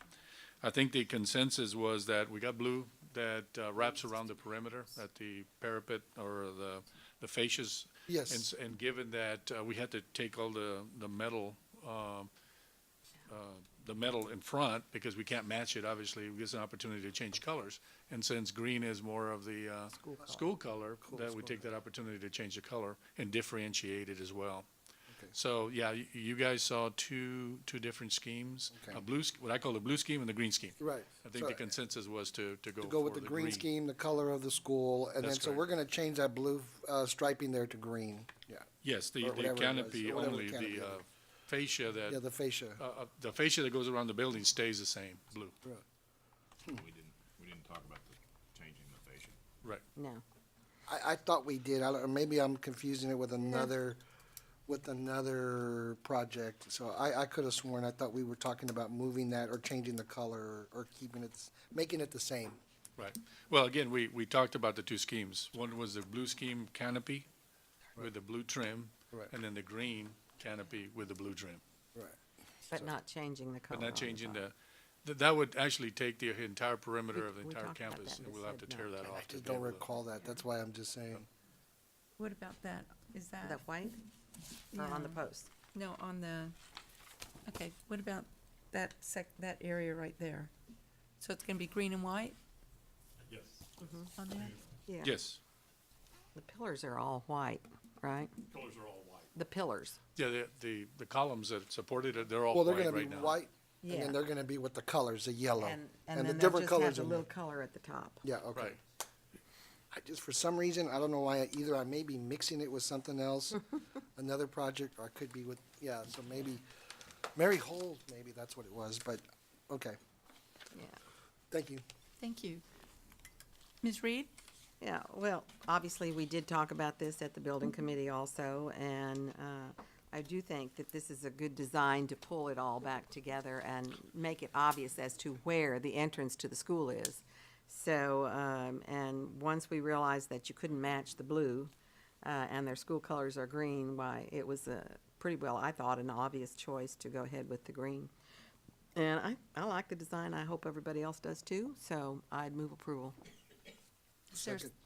It's been moved and seconded that we approve the schematic design for the additional student canopy at Linton Elementary. Is there any discussion or questions? The only thing I had is I can't figure out why we did a design where we had the canopy not go all the way across, but. That was a long time That ago. that was before That was us. before That us. was before us. So, all those in favor, please signify by saying aye. Aye. All those opposed, the ayes have it, motion carries. Thank you. Thank you.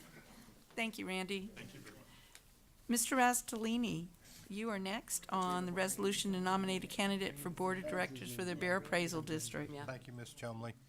As required, every 2 years, the appraisal districts do request submission of nominees for their board of directors. We have received notice from all three appraisal districts, Medina, Bandera, and Baird. We typically do not nominate directors for Medina and Bandera since our voting block is rather limited in those two appraisal district entities. However, in Bexar County, we do have a substantial amount of votes. This year, we're allocated 1,063. That actually gives us the ability to elect one director and also support another director with about 229 votes. All that being said, at this time, we are requesting the board to consider nominating George Torres as director for the Bexar County Appraisal District. He is our current representative, and he has expressed a willingness to continue in that capacity. Attached to your agenda item this evening is a copy of that resolution, which is required for nomination. And if the board approves that tonight, we will submit that to Bexar County Appraisal District tomorrow.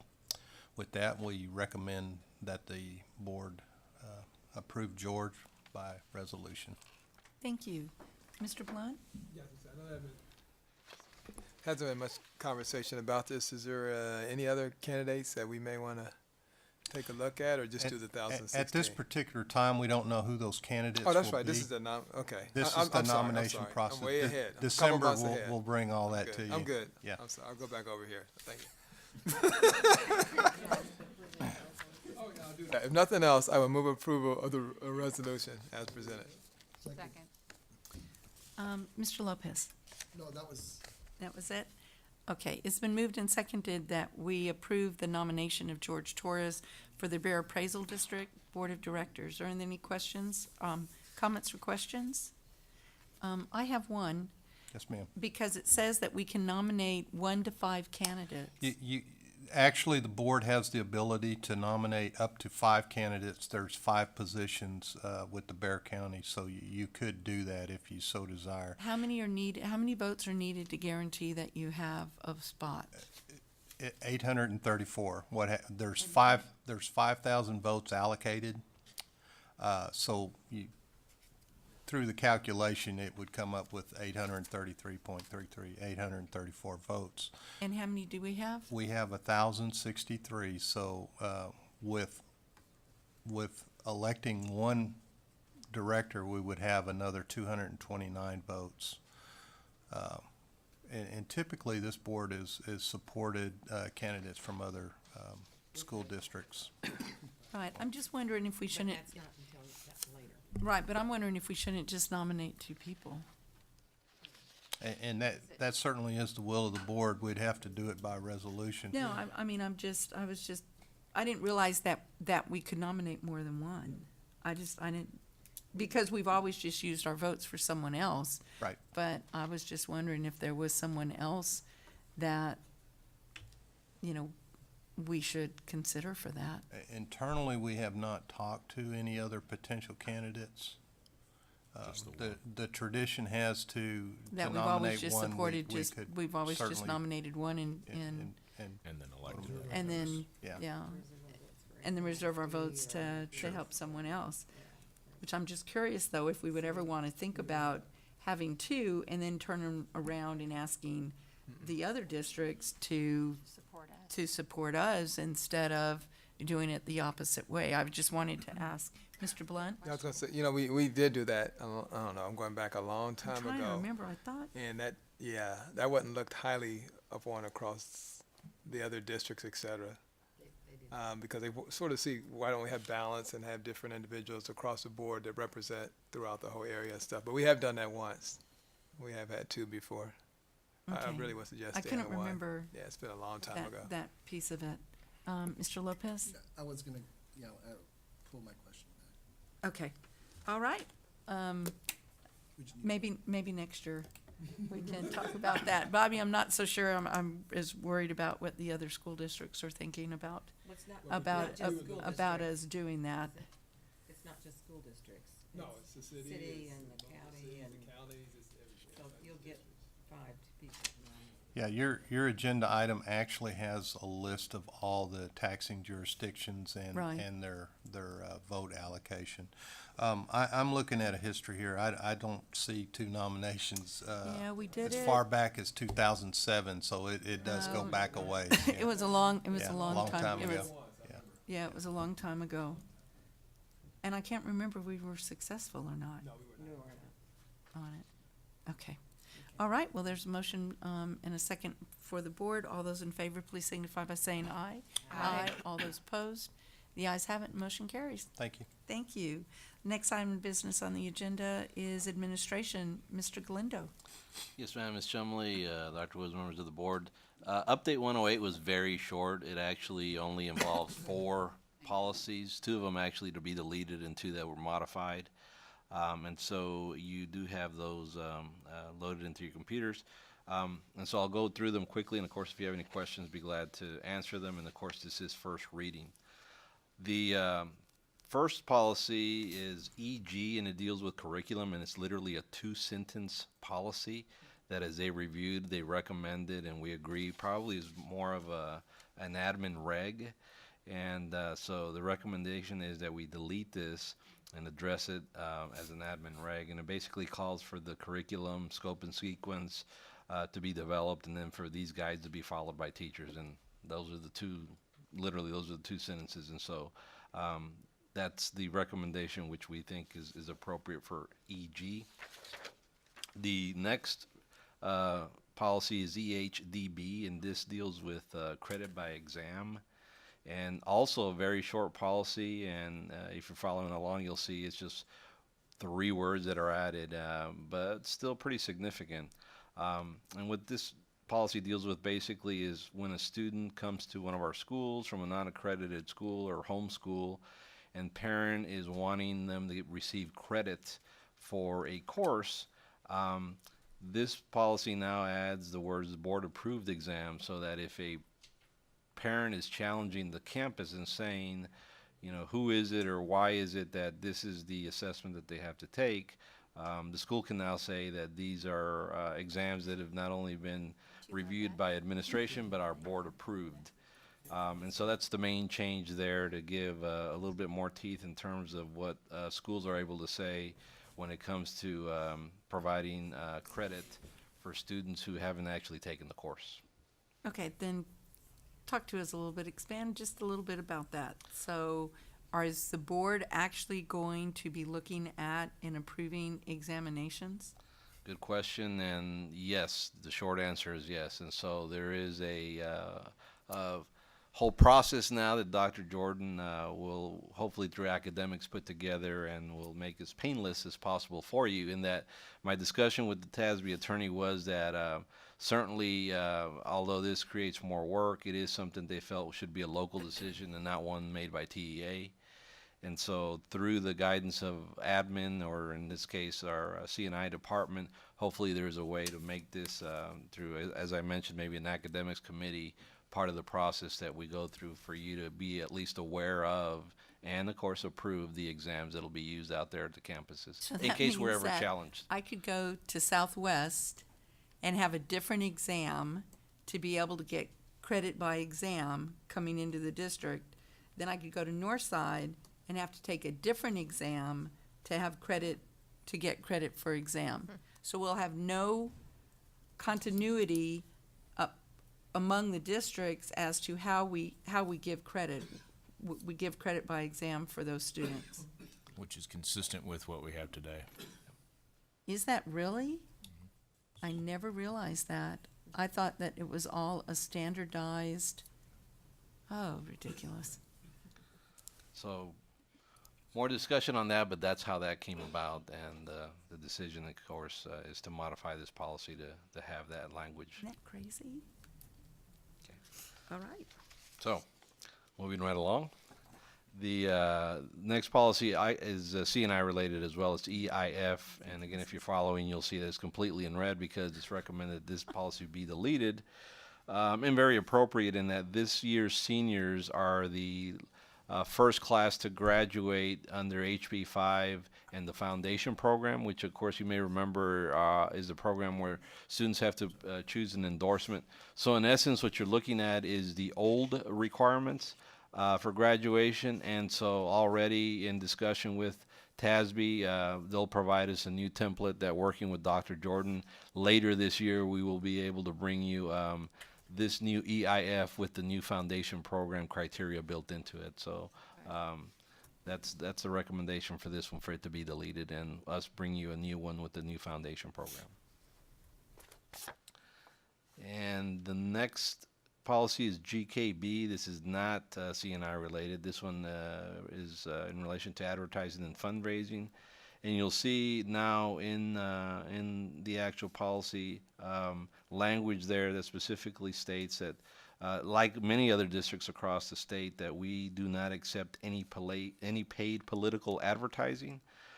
So this actually, in discussion with the attorneys at TASB, was one that actually came as a request by many districts who actually wanted written into policy, as it is a common practice that districts don't accept any type of paid political advertising.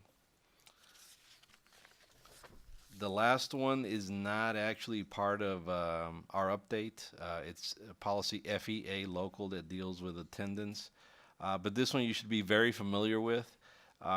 This is, we recently had students from Warren High School, and through their work with some of our legislators, we were able to put into now into statute and policy, as you'll see, students who take a couple of days, either as their junior or senior, up to 4 days, 2 days a year, to visit universities and colleges or anything of higher education institutions. This now is extended to anyone who's pursuing enlistment in any type of military branch of the armed services or the Texas National Guard. So you'll see the language added there that they too will be excused up to 2 days, both their junior or senior year if necessary, to pursue their enlistment. And so those, Ms. Chumley, are the policies. The last one, again, not part of 108, but we bring to you as we like to adopt that at second reading next month. The first 4 being part of Update 108. Okay. If any trustees have any questions that come prior to next month's meeting, please reach out to Mr. Galindo. Ray, the request for maximum class size waivers. Yes, if I may, there's the legal also that are there, and I put a summary there for you. And because these are legal, we typically don't review them, but just wanted to know that there is a summary there for you. And so, in case you have any questions about those as well, be glad to get back with you. Okay. Those are for approval? Yeah, those are for actions. Wait a minute. Yeah, those are the legal, which traditionally we will adopt. Right. Okay, it's under administration, it's item B. So we had the first reading of the local policies, which we have the first reading, and then we actually adopt the second meeting.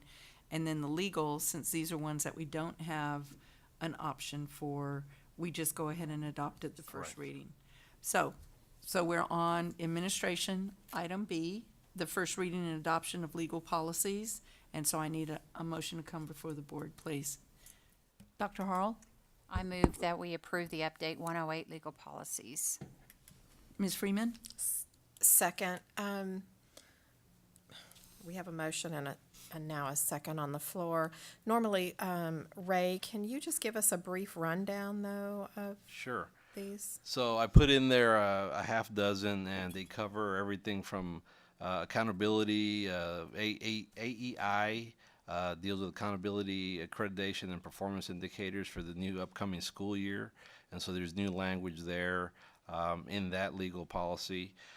There's some HR policies in there that actually have affected some of our own local policies, which we've already made the proper changes. CJA legal deals with criminal history. And some changes in statute there as they relate to criminal background histories. We've actually have already done and put in place in our own policies. And specifically goes on to speak to how we conduct our record checks, specifically with contractors, not necessarily employees. So some of that discussion you may remember from previous policy updates. You also have DHB in the area of HR, deals with employee standards of conduct. And there again, language that comes from SBEC. And there again, changes have been made to some of our policies as they relate to employees and any inappropriate behavior, specifically with students. So that comes from DHB. And then finally, there's another one there I've included that deals with attendance. And this is FED legal, and that deals with truancy prevention and really any type of sanctions that can occur if, for whatever reason, the district is found to be out of compliance, none of which, of course, we feel that we would ever be in danger of. But that, be that as it may, is part of FED legal and does affect, of course, some of our practices, and just wanted you to be aware of those as legal policies. And again, these not being able to modify, thought you should have some summary of them, and altogether I believe there's 35. They are listed there for you to review, and even though there's no modifications, if there's any specific questions, certainly can get back to you with any information as they apply to each of those. The only problem, at least from my perspective, Ray, is that how do we know what's changed? I'm sorry? How do we know it's changed? Because there's not anything that indicates within the context of the policy what's changed. As they review, Ms. Chumley, the legal changes, TASB attorneys, that's when they look at our locals, and that's where our changes come from. No, what based I'm on- saying is, you. They're not at So all. there's an AIA policy, and you said Right. that something's changed in it.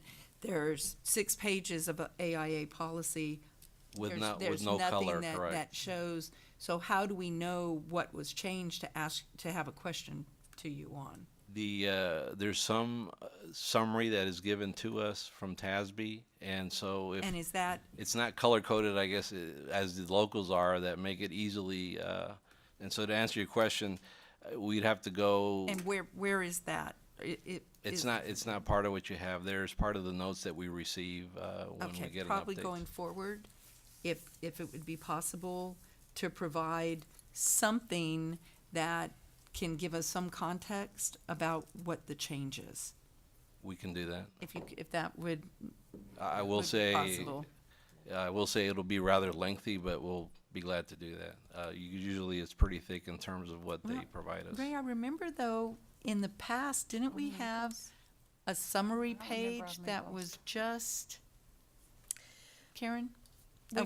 We've had this exact same discussion, maybe with a few different board members, aside from some of our new board members in the past. There was a question asked about legal. TASB does not provide those changes to us. That might be a question for TASB. I don't know how much time it would take for our staff to go through that, but perhaps this needs to go to TASB. I don't mind taking it. But I we've think had that, that's- legal policies have never come with those. But there used to be changes. that packet, and it would sometimes be very large, and it was like a yellow packet Yeah, that, we still get that. that was but it's- illegal, and that was sent to the board. The board did get that in relation Certainly do that. to, I think Karen's suggestion of going to TASB and saying, hey, write us a brief rather than that thick packet Right. would be great. I think that would be, and then the other thing, Ray, though, is we do look to you, if there's something that is a significant legal change, instead of just having this where it's page after page, if you could point out to us where the significant legal change was, so that we would be able to identify that. Okay. I recognize it's legal, but still, if it's something that is gonna have a major impact on our teachers, our students, board responsibilities, if you could point that out. We could do that. Okay. Mr. Lopez? Ray, I had one question on the, having to do with the background research or the background check on contractors. Whenever we do background checks, is that at our cost or is that at the cost of the contractor? For our employees, obviously, it's on us, and even prospective employees, if I'm not mistaken. But if it's contractor, Yeah, it's like a on the contractor. contractor? Right. Yeah, like if it's a contractor, do they have to pay for their own or do they go to like some other place where they do a they do a, yes, sir. Every employee that They're comes required on by campus. contract to do all of that, so they have to do it upfront. Oh, okay. Okay. Now, when I say contractors, I'm specifically gonna talk about maybe like, band, instructors that, would be contracted to come in and help a band. Would those be those type of individuals? I guess, because that's my concern is the Those cost. folks and- would cover their own Okay, cost. so, okay. Yeah. All right, because, I know we use the term contractor, could be a construction worker, or, it could be an independent, a musician that comes in and does some type of, so I just wanted to make sure they're okay, they understand that. Right. And they have to And, do and background if they're on that list that we use as a vendor, we need to make sure that they're aware of that, Right. of those new changes, because I'd hate to see that interruption for, let's say, for a band competition that's coming up, and those contractors didn't know that, it's gonna be an interruption in that competition, so, how soon would we be able, this will have to go through 2 readings, you said? No, legal's legal. Okay, legals are, that's law, so okay, it's in okay, effect. so, okay, then we're okay then. Okay, alrighty, thank you, sir. Yeah, I've got you next, Carol. Thanks. Dr. Harl? So real quick, one of the things that always helped me is and it's real easy to just highlight like the A through F. That's a big change in this. You don't have to do a whole lot. I mean, just highlight would be great. But I did, when I was looking at it, I did have a real quick question. I thought that the 5 domains was going away. And so it's still in legal. Is it not going away until 1819? Right. So we're still going to self-report the student and community engagement evaluation Exactly. on top of the other 4. But okay, so, and get an A through F, which isn't on that Correct. this year. Yes. So, okay, all right, just, thank you. Highlight that with your highlighter. Okay, just checking, thanks. Ms. Freeman? That was from before, I'm sorry, I didn't. Okay, Dr. Harrell again. Yeah, no, we're, Okay, we're good? All right. I just had asked Dr. Woods a question because, Gerald, piggybacking on what you were talking about, I said, so every contractor, so our paint contractor, every employee that he has that's come onto has had a background check. I would question that, Leroy, but Brian said that they sign an affidavit that all of their employees that work on our sites have had background checks. It's their responsibility, Ms. Chumley. They have, it's embedded in our contracts with our general contractors, subcontractors. They're supposed to have that. And they have to sign a form that basically says yes. And we have no responsibility at all to make sure to verify that they have done this. That is their legal obligation.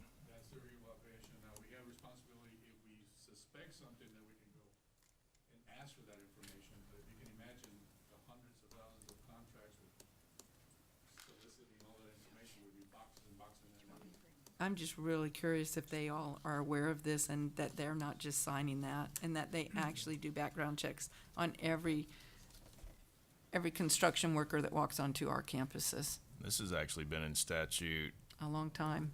2 sessions or 3. I mean, it's been a little while. We revised our contracts as a result of that to make sure that That they sign that. Yeah, that we were in compliance with the law. I know. Well, Okay. We did this in policy. So is there a motion? Okay, so a motion and a second is before the board to approve the first reading and adoption of legal policies, TASB localized update number 108. All those in favor, please signify by saying aye. Aye. All those opposed, the ayes have it, and motion carries. All right, now the class waivers. Yes, ma'am. So we come tonight and request waivers for 98 classrooms. Our average is still in K through 4, 20.06, well below the 22-1. So 95 approximately % of our classrooms are well in compliance. The 98 equates to about 5.02% is what I have here of our 1,952 classrooms. All that being said, again, our request is for 98 classrooms out there that have exceeded the 22-1 currently right now. Okay. The other thing I'd add to that is that the vast majority of those are at 23. There are probably a couple at 24 where we've got family situations where you've got, for instance, a 4th grader enrolled in a classroom and then a younger sibling. And so we've allowed it to go to 24 so that the 2 siblings could stay on the same campus. So that we wouldn't break the family, but the vast majority of those are at 23. And we actually have an internal operating guideline that 24 is the max. We don't exceed that. That's not a statutory guideline. That's an internal rule. Mrs. Reed? I was just going to say the same thing, that we may request waivers, but we're not going to put them up to 30 in a classroom. That's not our policies at Northside. And this year, we're being a little more conservative about how many people and how many staff we have because of the budget. So this makes very good sense, and hopefully we'll be in good compliance, but there probably will be others coming in the future. Yes, ma'am. So I would move approval. Ms. Freeman? Yes, thanks, Ms. Chumley. We did talk about this in policy and talked about the reasoning behind it, as Dr. Woods talked about being more family-friendly, so we can keep families together. We also talked about the challenges that we had when we do have a cap and transfer type policy where we're having some transportation issues right now. We don't have enough bus drivers. And so that just adds to the complication that we have if we did have to move some of these children to another school, and as Ms. Reed said, the cost of adding teachers. So we're still being conservative on these class size waivers, but the administration felt that it's something that we needed to look at and approve. Great, thank you. Dr. Harrell? I think Karen said exactly. The other was kind of this emotional piece when you move a kiddo or break up a classroom. So there's kind of some feelings of detachment or whatever. That's not the word, but some emotional concerns too. So I know that I had talked to Brian about it, being concerned about us having so many, but I think that it's important that we make sure and get the message out in relation to the concerns we have about budgets in the future, and that we are taking and the concern about bus drivers, because this isn't the only time that we've had discussions about how hard it is to get and retain bus drivers. And then at the very beginning of the year, I think we had 200 routes that we were still trying to figure out when school started. And I know that they'd been working all summer on that. But I think it's important that we explain what we're doing in relation to this, because I don't think if you ask someone if they would really understand that not only are we looking at it from a class size perspective, and we have a 24 student cap, but that there is the impact in relation to transportation, and in relation to the cost of having another teacher on the campus.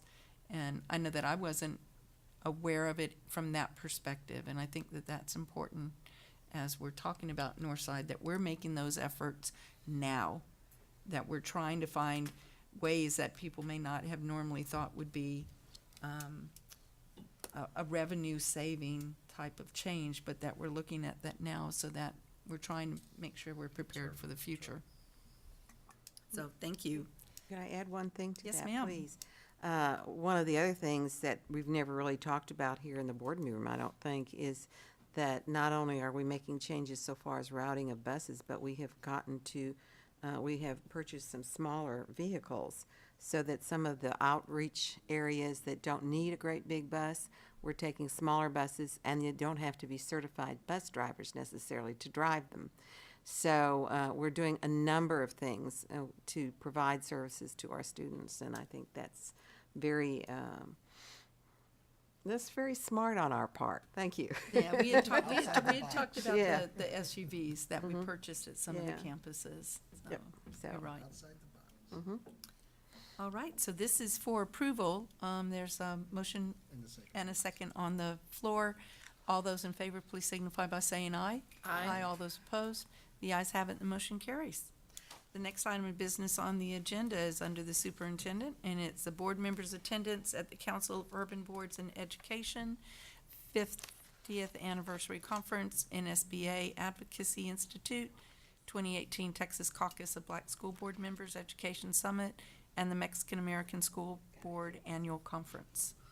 Mrs. Chumley, I appreciate you reading all those. So, as you know, each year we bring to the board for your consideration possible attendance at these conferences by the members of the Northside Board. That does require action on the part of this board if a member were to choose, or multiple members were to choose to attend these conferences.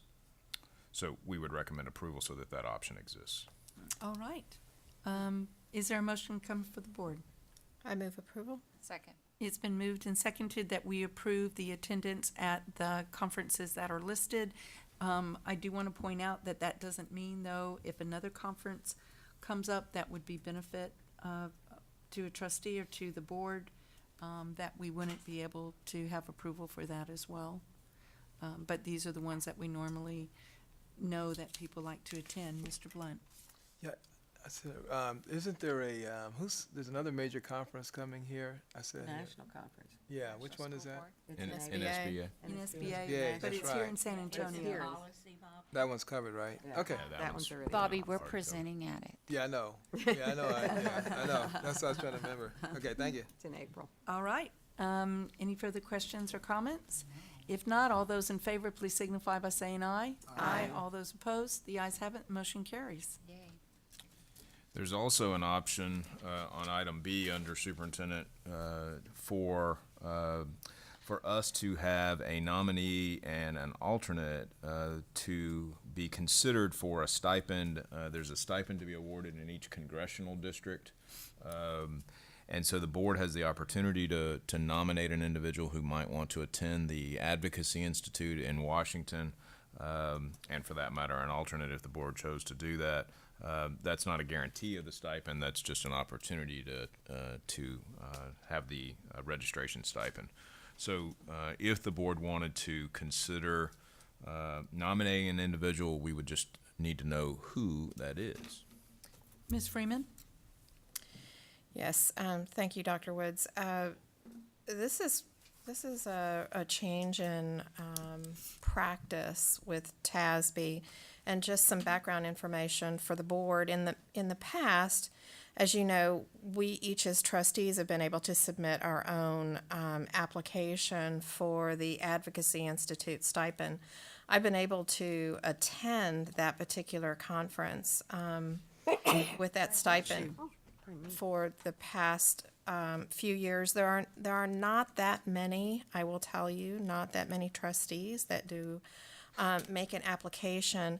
The reason for this change, though, happened to be, I guess it, I was coming too, sorry. TASB, bless you. TASB Legal actually started looking at this practice of TASB essentially paying for, because the stipend covers the conference only. So the concern was it could be misconstrued that TASB was given the money to the trustee, and of course it wasn't. It was written to NSBA, but the concern was that it would be misconstrued, and TASB, of course, is a vendor. So that's why the change in this, so that we have the opportunity, or individual boards have the opportunity to nominate essentially two people, and if the person that we nominate is selected and cannot go, then the alternate would be given that opportunity. I will say, though, I've heard discussion. I've not heard that this has been clarified, but if the stipend has been awarded and TASB actually pays NSBA for one particular member, there's a point in time where that cannot be withdrawn, and that dollar amount actually, or that because the registration was under that particular name, it can't be pulled back. So let me back up. The money actually goes to the school. Will be refunded to the school district. So the school district will pay for it, and then later on TASB reimburses the school district. So we do need to make sure that the two people here that we nominate are truly, should they be selected, interested in, or are able to go. Ms. Reed? Yeah, Karen, Northside is large enough that there's more than one congressional district in our area. Does that not allow us to name more than one person because it's just per school district, no matter how big you are? Yes, ma'am. Now, in the Makes past, good when we've sense. submitted nominations, I've actually submitted for different congressional districts, and so TASB will actually look at that. But in the TASB policy, only one person from any given board will be able to be given the stipend. Regardless of how many. It's the stipend that one person per board. Not fair. That sort of penalizes those of us who have large districts with more than one congressional district in it, so, because I've used it in the past myself. But when the board, I'm sorry, but when the committee actually looks at it, take that into consideration. So if we could, I believe, submit it for different. Well, I'm not planning on going, so that's. Different congressional I'll districts. actually be in Costa Rica. Oh, Boy, rough life there, Katie. This was the first year that I actually am looking to go, because the last few years, they moved it to the Gerlach Sale weekend. So, but this is the first time that it's not going to be, so I know that but I don't have to be, nominated for this. Oh, So well, we'll make that easy. it's whichever. Sure. Mr. Lopez. Well, I'll go ahead and make that nomination for, for you to be the to be the one to go on our behalf. So with that, I recommend that you as our president, go to the conference With the Second. stipend. with the stipend. Stipend. Thank you. Thank you. Dr. Harrell. No, second. Thank you. Karen? Karen, you were gonna go though, are you not? I don't know. Let's just remember that we've just approved attendance at the NSB Advocacy Institute. So if Right. we do have one person from the board that's selected, other people can go too. Right, So, You have to pay your registration fees. right. right. So, And I believe this says we can do two though, right? yes, we probably alternate. should submit an alternate. Are you planning on, I don't know, Ms. Attending? Chumley. I'm currently thinking about it. Is there anybody else here that would consider being is an there alternate? anyone else that's interested in attending? I can't. Okay, No? I won't be able to either. No. I think it's a good combination. Yeah, I'll be in Kerrville. You, Katie, in Costa Rica. Yeah, Katie's gonna be in Costa Rica. All right, then do we have by acclamation approval to submit my name and Karen's name for the TASB So stipend? moved. Indeed. All right. Good word. Oh, it's been moved already. Oh, Right. well, it's been moved for both It's of you. been moved and Moved for both of seconded. you. All those in favor, please signify by saying aye. Aye. All those opposed, the ayes have it, motion carries. All right. 2018 bond planning, Dr. Woods. Yes, ma'am. For which I've- Ms. Chumley and members of the board, we have been doing some work to do the background on what could be a bond proposal that is put in front of a citizens committee later this fall, and then perhaps brought to the board for your consideration in the January timeframe. There are many aspects to a bond program in a system the size of Northside, as you well know. That will include new schools to accommodate growth. That will include significant renovation, which is one of the thing we want to talk to you about a little bit tonight. It'll also include technology infrastructure, buses, and so forth. We have conducted, or Ray Turco, I guess, Turco and Associates has conducted a scientific study of frequent voters on this issue, and we have those results back. We have been and are continuing in some cases to survey parents, staff, and community members on this. And as a matter of fact, Mr. Turco will be here to brief the board next month in October on those survey results. One of the issues that is a continuation from prior bond campaigns, prior bond issues, is renovation work at our older elementary schools. And we've run up against a couple of questions that we thought we would try to seek some guidance on around some of these, our oldest schools built in the late 70s, early 60s, that have some similarities, and try to get some guidance on what the board would like to see us do from a 10,000-foot perspective. We fully understand that each of these projects will have to be vetted on its own because they are unique in some ways. But there are also some similarities that we thought we'd bring to the board for some discussion tonight. That has to do with a couple of things. One is the pod nature, the pod classroom nature of these older schools, and the other is around freestanding, generally metal constructed gymnasium buildings.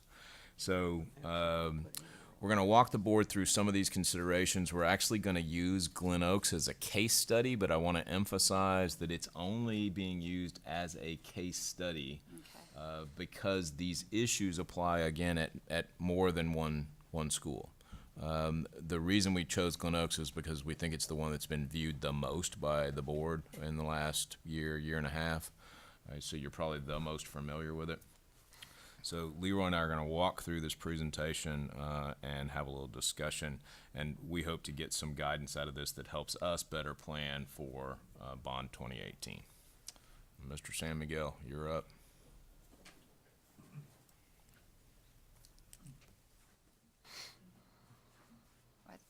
Thank you, Dr. Woods. As you can see, one of the factors that has been considered when you consider especially the older facilities is obviously the pod configuration.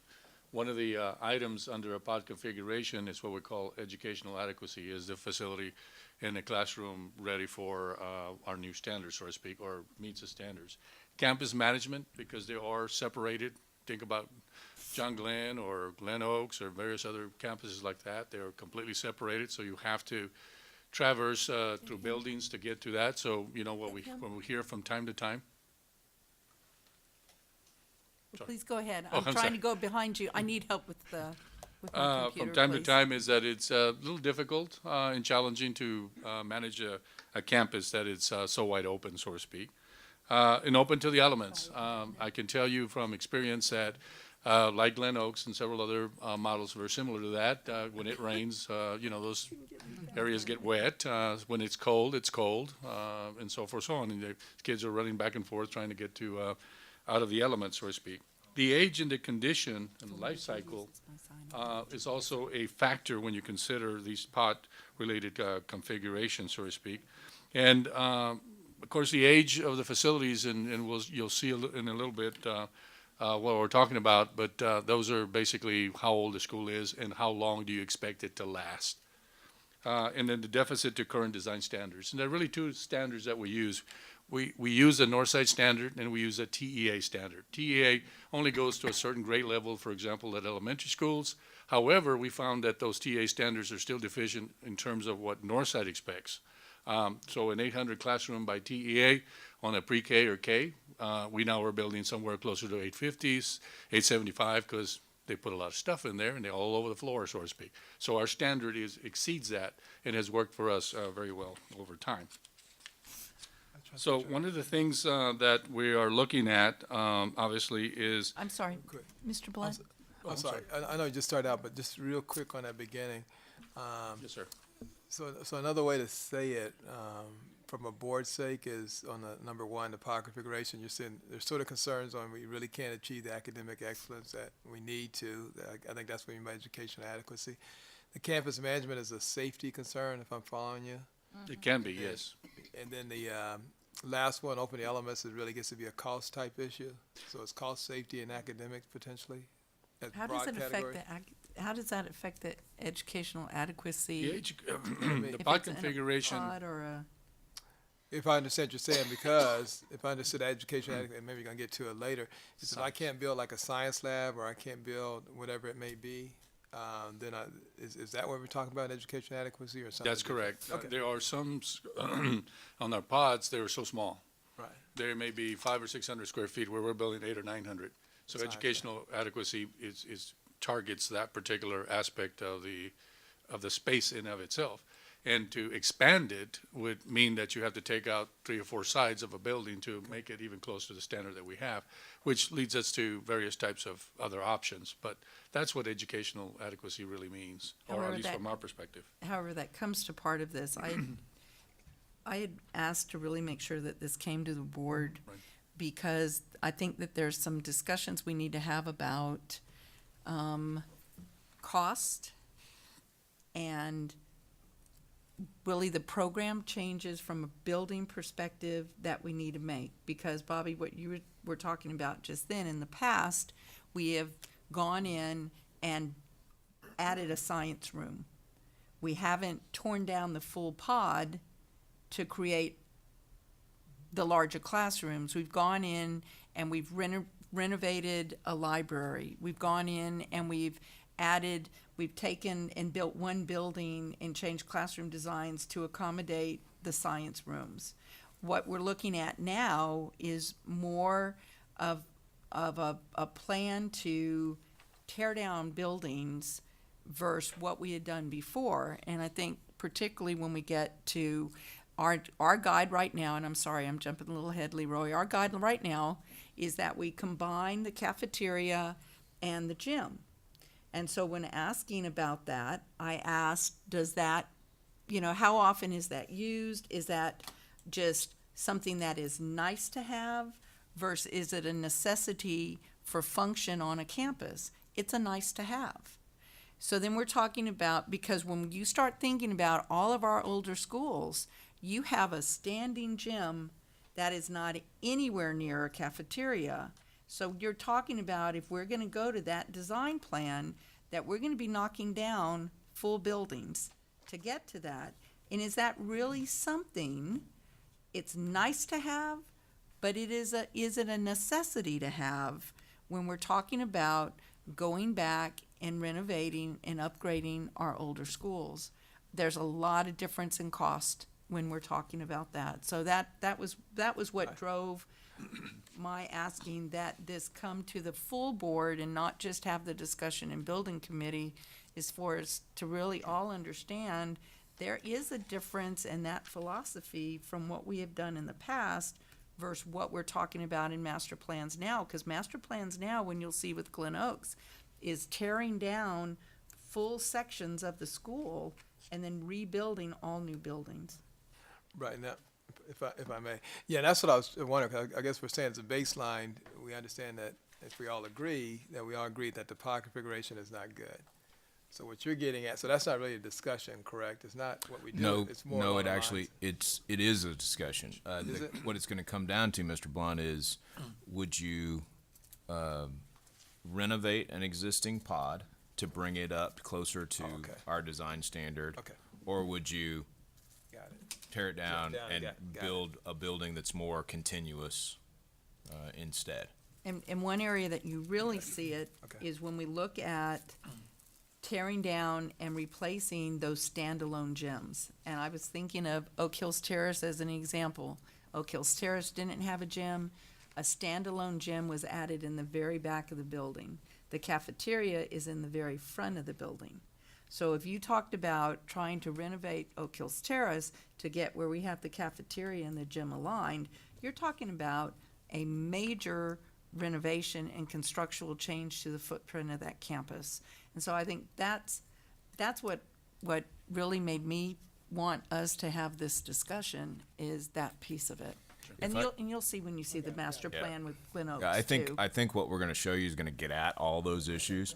The one thing I would answer to your question, your original question, Mr. Blunt, was on this notion of educational adequacy.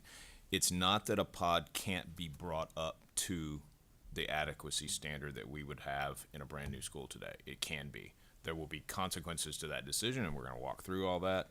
But I don't want to say that the baseline is pods are bad, because that's just not the case. What we're going to show is essentially two options: renovation or reconstruction, and try to get some general guidance from the board around what you would like to see, or kind of the way you would like for us to lean as we look at a bond 2018. But knowing that each campus is going to have to be looked at, and frankly, each building is going to have to be looked at as a unique structure. Dr. Harrell? No, Leroy, you were saying something earlier too, and I don't know if the curriculum department at TA communicates with, like you were saying, there were certain state regulations or state guidelines you were looking at. So for the example that I have is, because science is changing so much in Texas and they're streamlining the science standards, they also have come out with, 60% of time spent in science should be on hands-on investigation outdoor. The classroom looks very different. It's not a square box anymore. And then I was able to put it should have a minimum of 900 square feet. Those kind of things. We look at that too, and we will when we look at planning for the future, because particularly science classrooms will look very different. Correct. And I almost kind of have to see what a pod is. I mean, Right. I'm seeing Yeah. this Yeah. two-dimensional, but I have to be there and look Right. at it. But this other idea that we're also looking at what curriculum and instruction and Correct. academics says is the best place and way to learn that form and function go hand in hand. Correct. And Okay. we do that when we design literally every single new building and renovations. We actually have the departments come and talk to us to make sure that we're staying ahead of whatever is out there in terms of either regulations or desires or best practices for the program. And does that include outdoors too? That's correct. Okay. So when we do a design, for example, in elementary school, we ask our PE folks, what do you think about what we've been building? Is it adequate, or is it something that we need to start considering and so forth? I was thinking of more like hydroponic gardens, where we launch rockets. Okay. Right. Ms. Science Freeman? is really I mean, Okay. it's, so, okay, sorry. It's all right. Ms. Freeman? I'll just say my comments till after we get through this. Thank you. Okay, so this next slide actually gets at what we were just talking about. I'm sorry. Well, I was just going to say, because of the conversation that went on here, definitely the campuses, they're not all alike. And so talking about the gymnasiums, I remember when they built the one at Colonies North, it's out in the middle of the playground. Correct. It's not anywhere near the buildings, and there are some like that. So obviously, what happens at one campus will not be appropriate for other campuses. So we have to still look at these pretty much on an individual basis, and just to sort of keep that in mind. The thing, what I was seeing, Katie, is that the master plans had been tear down and rebuilds. It wasn't so much that we were really looking at the ROI from renovating versus tearing down and rebuilding. Okay. All right, thank you, Leroy. So again, this particular slide just pretty much reiterates what we were just talking about. It has the configuration, is the pods or standalone buildings desirable in some fashion, way, or form? And then obviously, we're going to be talking about the gyms that were built in the 18s, and whether the combo, what we call the combo, the cafeteria in the gyms, is also something that we ought to consider as we move forward, especially with renovation of our older facilities. So the next slide, this is a case study like Dr. Woods was talking about. We took one just to kind of give examples and for instances, so to speak. Obviously, that's Glen Oaks, and the pods that we've been talking about, let's go to the next slide. These are the pods right here. And there's what we call quads. There are 4 classrooms in each of those pods. This building F was not there. It was built much later, so you can see there's a pod there, pod there, pod there, pod there, pod there. So we got about 5 pods, okay? And we just built a new administration building up there, so that's what that blue piece is indicating. And when we talk about facilities, obviously we talk about facilities in terms of age. One of the things that we need to consider is some of these facilities are much, much older. In some cases, we've used a guideline, a very general guideline, that basically says that if it exceeds over 40 years, it's going to be more on the poor side just because it's old, so to speak. And as you can see, the rest of the fare, for example, is anywhere in the neighborhood of 0, I mean, if I can read my own 20 to here, 40, 28 26 to 40. 20, And adequate is 11 to 25, and excellent is 0 to 10. So that's just a guideline. It's not fixed in stone, so to speak. It's just something that we use throughout the industry to kind of give us a guide as to what he was talking about. It doesn't make a difference what the actual physical condition of the structure is? It does, and the assumption is that the physical condition at a 40 or 50-year-old building is going to be a lot less than it would be a newer building, so to speak. So again, these are just very general guidelines that we use in the industry. Next slide will kind of tell you the story in terms of what is actually out there. So the red is buildings that are over 40 years old, and you can see literally half of the campus or more than half of the campus is up in age. And the other pieces, this is a fair, so that means that was built, maybe less than 20 years or about the 20-year mark, so to speak. And again, this is just a general statement that says basically that, and one of the things to consider as we move along is, in terms of the age, is the expectation has always been in the industry that a school building should last you at least 50 years. So brick and mortar and buildings, foundation systems are designed around the 50-year mark. There's no reason to believe that we have buildings that are 75 years. I've taken care of buildings that are almost 80 years old. and they're in pretty decent shape. However, you still have a structural system out there that's pretty old. So something to consider is if we renew now, then the question is how long past the 50-year mark do we expect that building to stay in service? Okay, so classroom pods. Of course, we look at pros. There's a renewal cost. It's less costly, obviously, if you're going to renew a pod. The educational adequacy needs to be upgraded to TA standards. Again, like Dr. Wood says, can we make it to TA standards? Absolutely. But there are some sacrifices that we'll have to make, and I'll share those with you in a few minutes. Does not meet the NISD standards. It probably won't in the sense of the way that we actually build now. But again, it will function. Campus management, we talked a little bit about this. Mr. Blunt brought up the safety and security aspects of walking between buildings, students going back and forth, et cetera, et cetera, et cetera. And it's susceptible to inclement weather. So those are the cons when you have a pod, at least the ones that we are most common known to us, so to speak. So here is Glen Oaks again. And one of the things that happens, and we were talking about how to make a pod compliant to our standard, in a pod type of building, you would have to take up more space, right? So that means that you have to displace at least one classroom.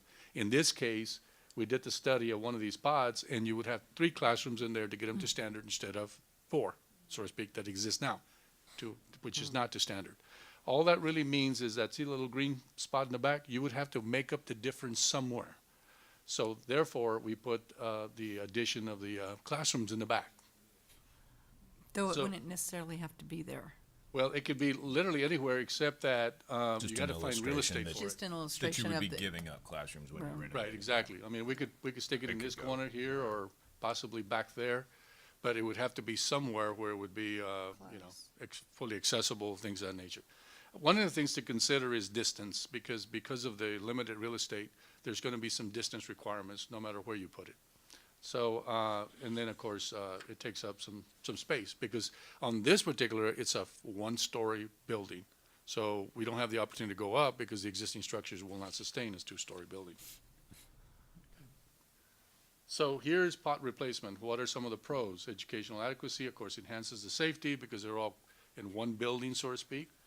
Improves campus management, again, for the same reason, meets the TA's, the Northside standards. The cons are renewal costs are costly. They're much higher, like Ms. Chumley was talking about. That means just tearing something down and building something in its place, so to speak. And it takes more time to implement. As we know from homes, for example, it's going to take us time to implement because you got to tear something, you got to move the kids out of the way, et cetera, put more portables in there, and so forth, so on. So it does take time. This is what a sketch is, and this is not the definitive, it's just a study that was made by NextGen to kind of let us know what would this start to look like. So at Glen Oaks, we have a new building here, obviously, and they would connect all the pieces all the way back to the back building, so to speak. So we have one contiguous building, so you can actually walk from the administration all the way to the back of the buildings. Again, it's one concept that we explored. Could be a 2-story building, it could be multiple buildings, so to speak. but in that's terms of the- changed too, Leroy, because has. the cafeteria and the gymnasium and the in the plan is not set up that way. Correct. And again, this is just a concept, just to illustrate the point that if we want to look at something a little more cohesive, it can be made here at this particular campus. And that would be how many bonds? I think we said 3 bonds till that school was completely. Well, it depends on how much you take off in terms of the phasing, so to speak. It could be 1 bond, do it all. It could be 2 bonds, or it could be 3 bonds, conceivably, Ms. Chumley. Well, and that's when the time to implement, because so in essence, you really could have part of a school, half of a school be done within a bond, and then what if you don't pass the next bond? You could end up with half of a school that's new and half of a school that's still a pod. Correct. Okay. Conceivable. So let's go to standalone metal gyms. On this, the standalone metal, if you were to renovate, of course, the same applies. It's very consistent. It's less costly, obviously. You take what you have and you try to make do with it, so to speak. Again, these are almost identical to what we were talking about with the, with the classroom, so to speak, to the pods or themselves. So there's no secret here that this is going to be consistent. And again, the thing with, here's the green spot. Right there is, I know Ms. Chumley was talking about, that these buildings were built away from the main building, not too far, but not too near either. These are metal buildings that were built in the 80s up to even some of the 90s. That were buildings were being built on our campuses. These are metal building types.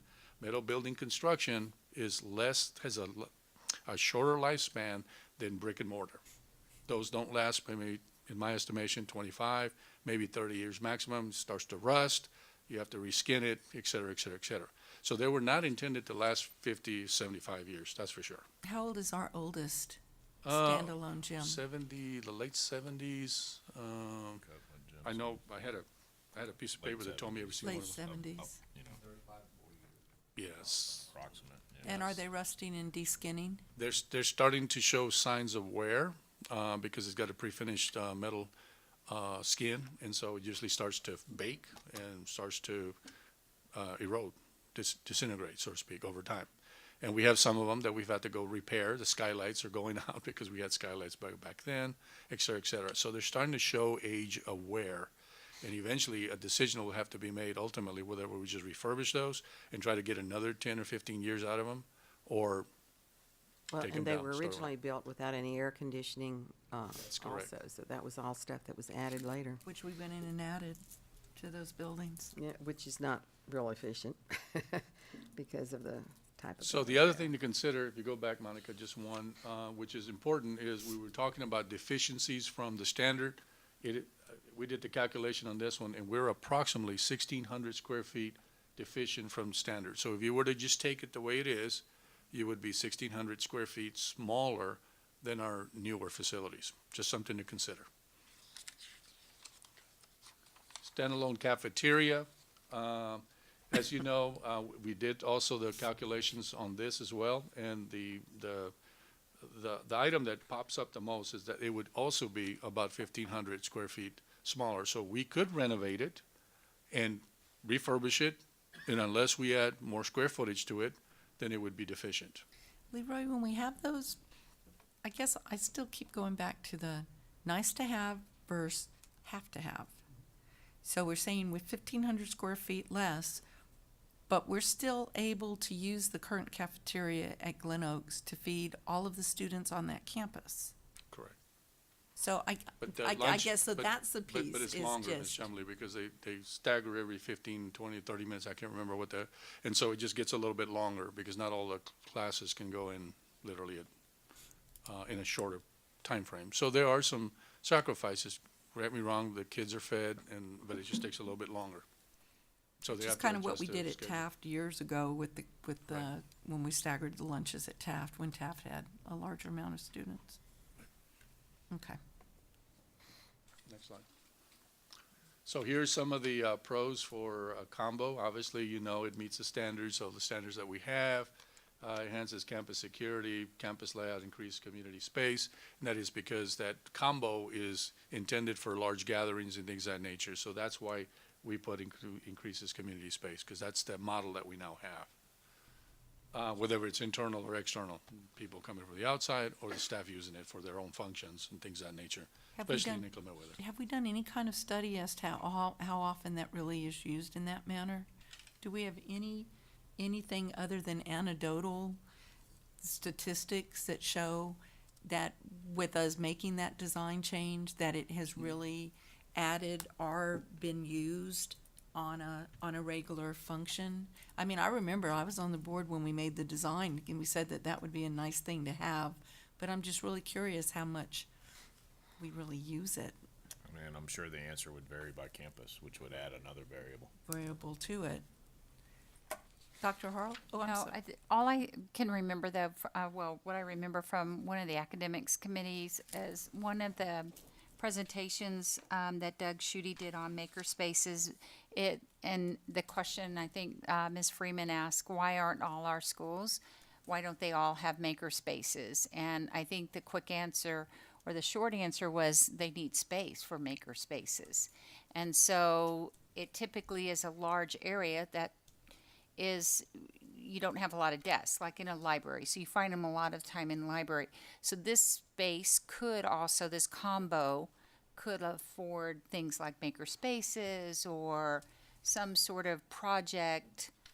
Except it's the cafeteria and the gym, Carol. But that isn't are it one used. large area though, right? It can open, It yes. can open. Yeah, but it normally can not. open, but it's normally used So as a it would be cafeteria and a gym. So it wouldn't afford a extra I don't think like a space? designated space I that you kept- could I just heard, say like- was maker spaces or something like that. There could be, you use the word community space, or did I mishear? Yeah, that's Correct. community No. event. Okay, And he so just meant the commu- ability to open that partition To so have that you like can a have. big PTA event or something, I get you, okay. But also, the campuses may use it for all grade levels to come in all at one time. I to have gotcha, a I gotcha. function and things of that nature, so. That's, and frankly, in answer a little bit to Ms. Chumley, although it is anecdotal, the times that I see the newer facilities most often use both spaces is a whole campus program.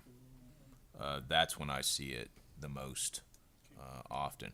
Obviously, when we have 25th anniversary, those Yeah, types of those events. things. But during the school day with kids, that's when I see it is a whole school program. So Ms. I just wanted to add one other thing. So as we move ahead, if schools wanted maker spaces, we could consider that to some considerations like Glen Oaks. I don't know if they have it, but it's an older school. They probably didn't have the room if it's a matter of space. So we can get input in a variety of ways for additional, it's not just about classrooms. And then the other question I had real quick, the safety is also the fronting of the schools, right? Not that's just correct. safety, okay, so. Exactly. We're gonna finish that off, that'll be in the next bond, we'll be finishing off all the schools that don't have the safety fronts or the safety entrances. Oh, these are security lobbies is what you're Security talking about? lobbies, yeah. Yeah, that's a different program for Oh, that's the not bond. part of this. Not necessarily So this, when we say safety, it's safety with, within the campus. Kids moving back and forth during the course of the day, that type of thing. And some of these gyms don't have restrooms. So what we learned, and I remember Mr. Galindo and I were talking about this, the badges that we put in their ISMS, we had to allow them we had the teachers to get in, to get the kids to get inside to the main rooms because they don't have restrooms. Because they don't, that's true. That's correct. So, and there's only a handful that do have restrooms in those. So that's another consideration to take. And again, it's specific again because some do, very little do, It doesn't have a some do bathroom, not. but Don't have it's like bathrooms. 5 steps from the door. But when you Ms. have Freeman? Evening activities, well, because we lease out that facility for youth organizations, and you have parents that are running with their little kids. It's a That's parking correct. lot to go drive down the street to find a facility. I didn't So know they're that. not really self-contained in that fashion. good to know. Karen? I honestly think our elementary schools use the cafeteria gym combo very frequently, especially when we talk about PTA functions or whole school, as we've said, whole school activities.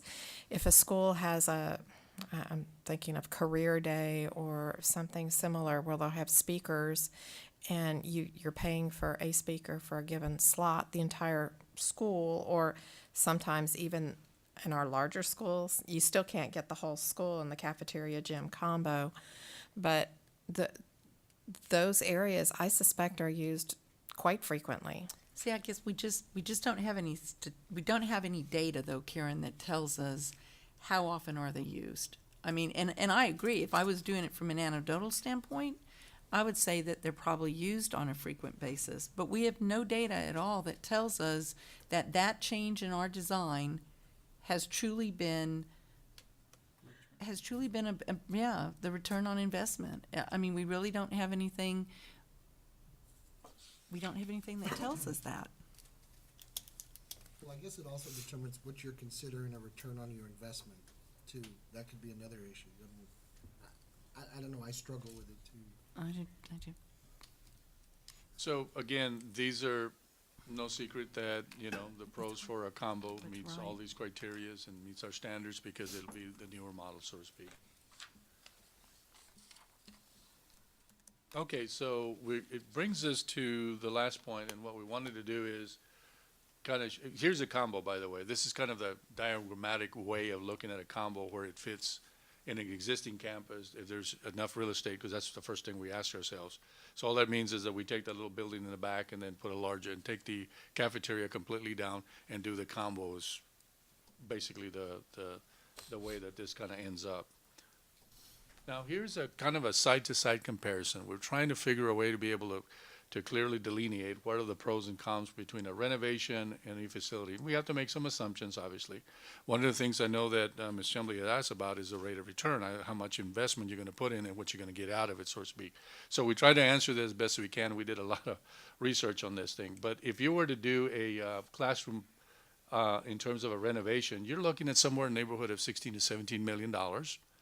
Again, you have to replace some classrooms, because if you're going to try to use the existing pod, you're going to have to take out some classrooms out of commission, so to speak, and move them somewhere else. That takes, and so if you do the same thing and just use what you have, again, considering that there's deficiencies with 16 to 1,500 square feet in any one of these spaces, then it would be a $7 to $8 million proposition. And again, you've seen these before. This is kind of what we talked about. It is just summarized. The pros for a new facility, obviously, the same thing that we just talked about a little while ago. But look at the cost. The cost is somewhere in the neighborhood of $18 to $19 million for the classroom, and $12 to $13 million for a gym cafeteria combo. So what that begs the question is, the delta between any one of these is in and around $2 to $3 million, depending on the condition and what we have to do, things of that nature. We try to factor as many of these factors to make them apples to apples, so to speak. But again, it's kind of difficult until we actually get into the design, so to speak. But this gives us kind of a broader spectrum of what is the delta between both. Thank you. I think you did a really good job.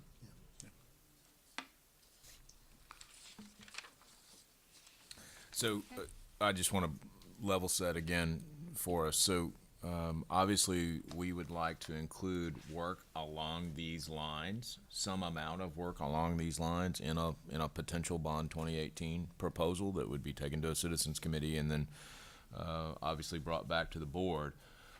But some guidance along these lines helps us in a couple of ways. Obviously, it helps us in continuing conversations with the building committee about what might these actually look like. But it also helps Leroy and I to know, okay, if we're going to spend approximately X dollars per site, how many of these might we be able to afford to do per bond package as we look out into the future?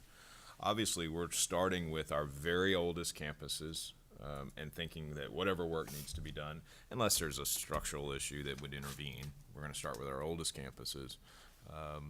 But then we want to try to have a sense of what's a reasonable number of these to be able to include in each bond. As we, obviously we're looking at 2018, but we're thinking about 2 bonds after that, 4 bonds after that, and what could this look like long term to be more systematic about it, right? To have a nice long range plan that if somebody wanted to continue in the future, they could pick up and continue for continued improvement. Mr. Lopez? Thank you. And I guess I'm still a little stuck on this as well. In there, did we talk about the programs that were included? Like I know Carol was mentioning the maker spaces. But are we also looking at programs when we're doing the renovations and new facilities? Are we looking at new programs that are going to be coming in, or programs that through curriculum instruction they're saying, hey, we'd like to do this, but we may be limited on space, so it inhibits us from being able to implement new curriculum. Are we looking at program implementation when doing these renovations? We do. I know that, again, we talk to, when we do designs for the new facilities, we do have that conversation with curriculum instruction, especially the department heads. So our last models, Mr. Lopez, kind of indicate that that's either adequate or has changed. And there have been some changes to the design standard for us over time. But we look at it literally when we build a new building or a renovation, we bring the department heads. Because, and I'm looking at, and I'm going to specifically talk about fine arts. I know that we have been expanding in the fine arts, particularly in the middle school. We are looking at some of our campuses where we are including dance. And it may not be all the campuses, right? It may be specific campuses where they have dance or it's a cultural dance.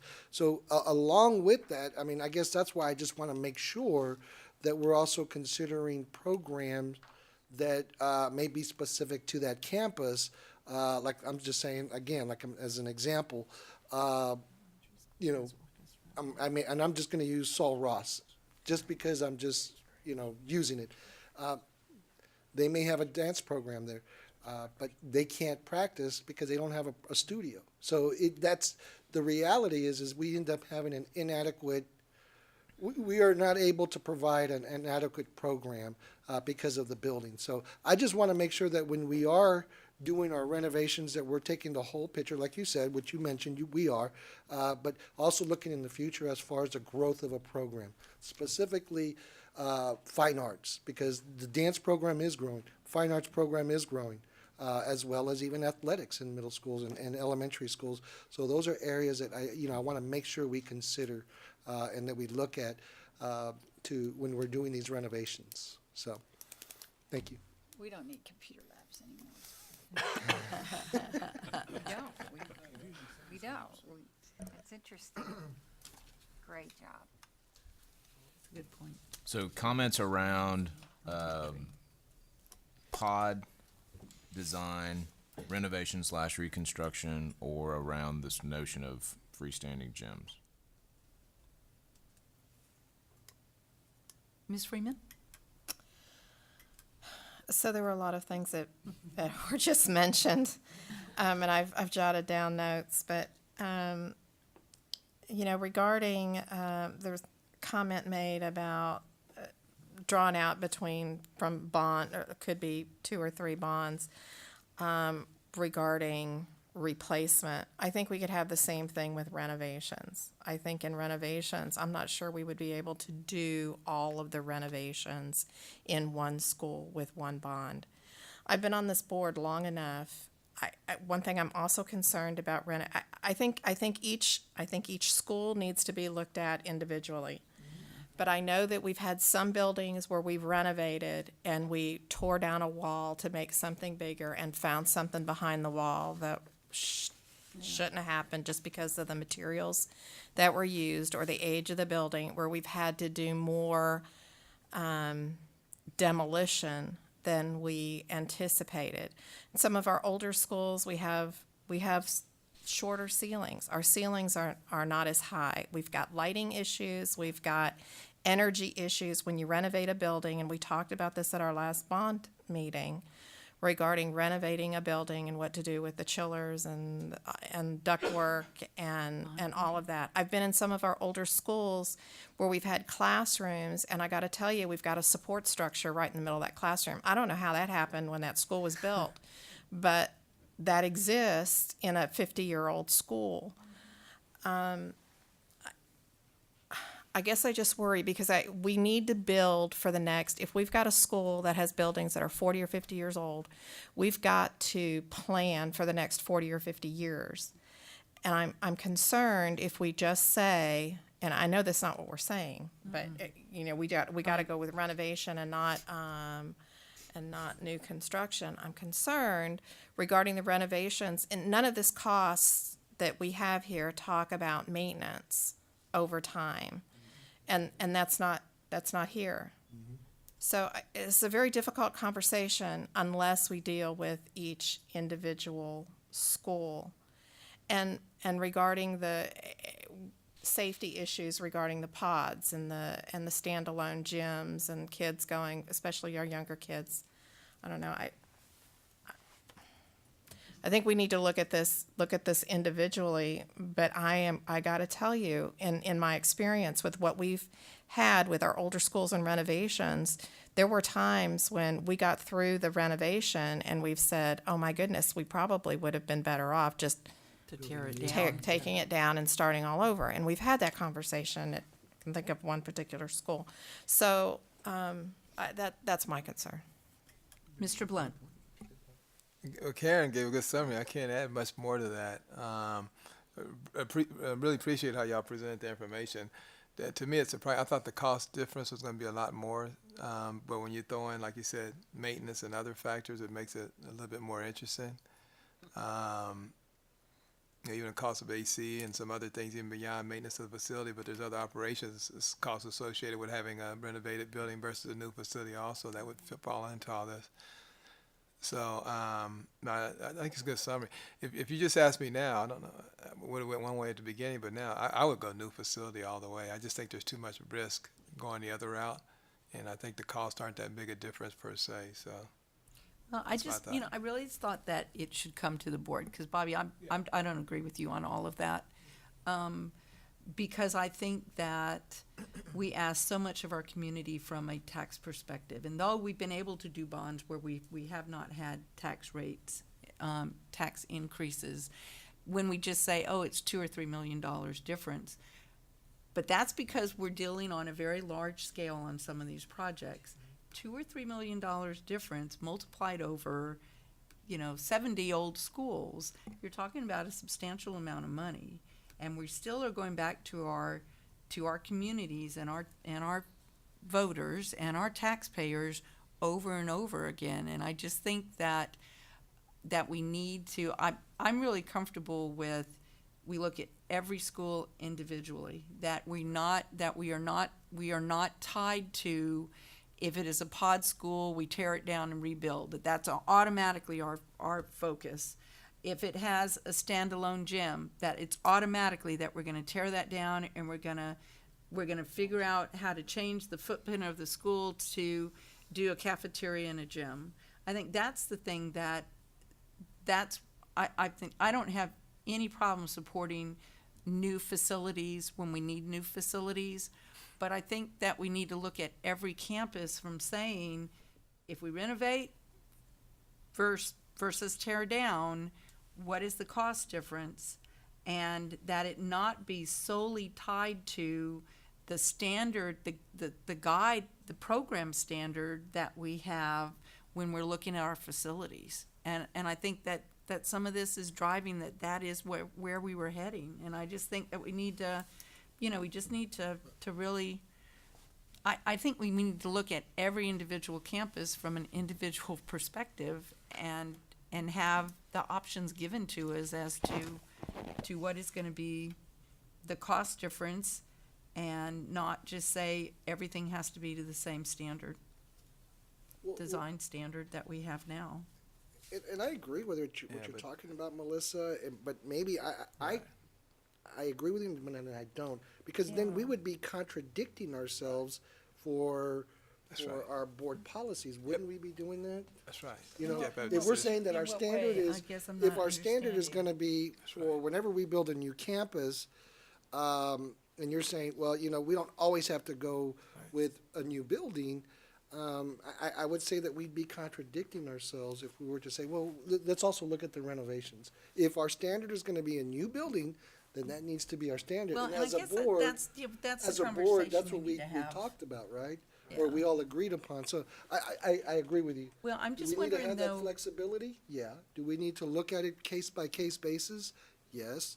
But yeah. And I think But we do I'm need just to have- wondering, how long can we continue to support that? I just look at the equity issue, and I think, I don't know if we will ever be able to go back on every single old campus that we have and provide the same as what we're doing in brand new schools. And so then you run into the philosophical discussion of, well, do you hold giving something to a new school because you know you will never be able to give it to an existing school? And I don't agree with that, but I don't know, I just see, and of course, I'm not gonna be on the board then, thank goodness, because I wouldn't wanna make these decisions on some of these, but I'm thinking, and the same, Brian, the long term, 20 years, 30 years, 40 years down the road, I just don't know how much we can sustain in that, and always saying that everything is gonna be on our existing campuses, we're gonna have everything that's gonna be the same as what we're doing in our new. And I just don't know if we can sustain that or not. Let's see if I may then. Okay, I'm sorry, real quick. But see, I'm going back again. I'm looking at these and that's why I started the way I did. I mean, mine was, what are the big goals the board's trying to achieve? separate from the standards, everything else. I mean, safety and security without a doubt. And we know it's a con there per se, et cetera, as we've seen, as we're discussed here. And some of these other elements, I said, when I look at everything as well as the comment that Trustee Lopez just made to say, hey, look, 'cause our starting point is new facility. But if the district then comes back and says, well, in this case, no, it's probably better go renovation, but at least it gives them a starting point to work from. And I'm hesitant to say, well, let's just wait each time and decide. I said, now let's set our goals and aspirations of the board, especially given when we have these concerns, if we agree with the pros and cons that were presented here. So that's why I favor one approach over the other one. Bobby, what about like on the auditorium? So we know that Holmes was a complete tear down and rebuild, but everything was together. So we had our auditorium, we had our fine arts program all together. But at Marshall, the auditorium and the fine arts area, the band area, I'm talking mainly the music area, were two completely. So now we have the new auditorium. We're talking about John Jay and Clark. John Jay and Clark are the same. Your fine arts and your auditorium are not together. So, I just think that there's, and Bobby, it's not that I don't support us doing new. I would love to do that. I'm just not sure that all of the facilities and the footprints that we have, we will be able to sustain that. And so, I mean, if it's the will of the board that that's what we're gonna say, bottom dollar, pedal to the metal, we want it to be, we are gonna sustain what our program guide is, and that's what we're looking at when we talk about a renovation at our schools.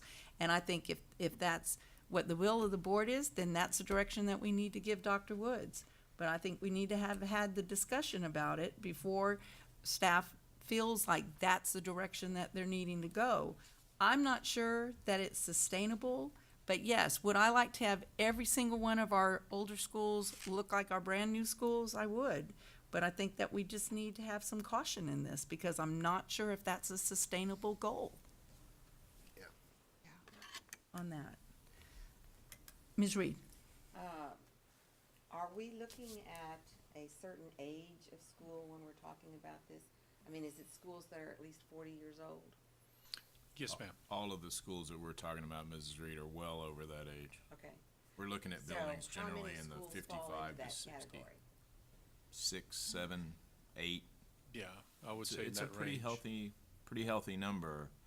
And again, these buildings generally are in the 50 to 65-year-old range.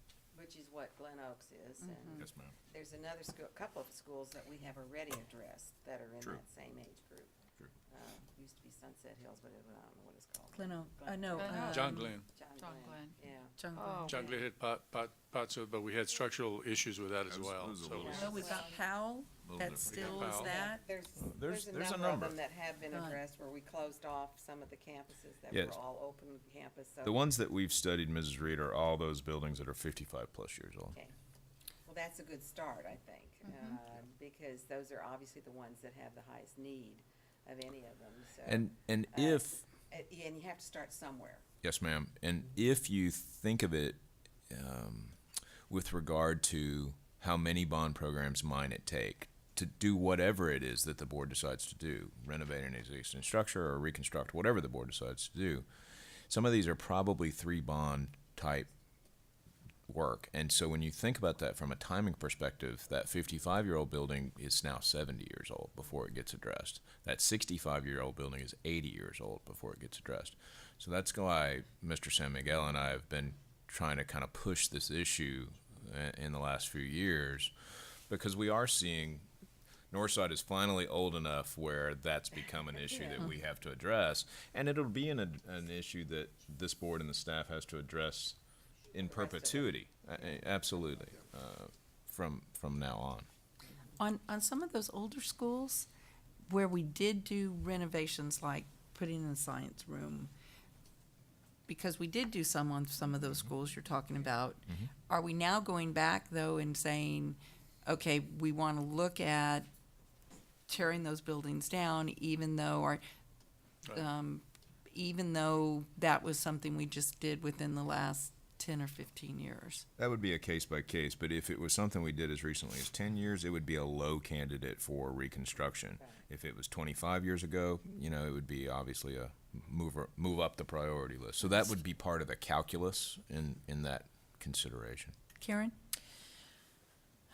So in the renovation versus new facilities piece, I'm looking at these cost differentials. I gotta tell you, so if you start looking at the differential, do we pay it now or do we pay it later? How long can you continue to renovate and keep up an older building, a 50-year-old building? If you go in and, I'm not sure what we'd be talking about renovating, but is it going to cost us much more long-term? Short-term, we might save some money.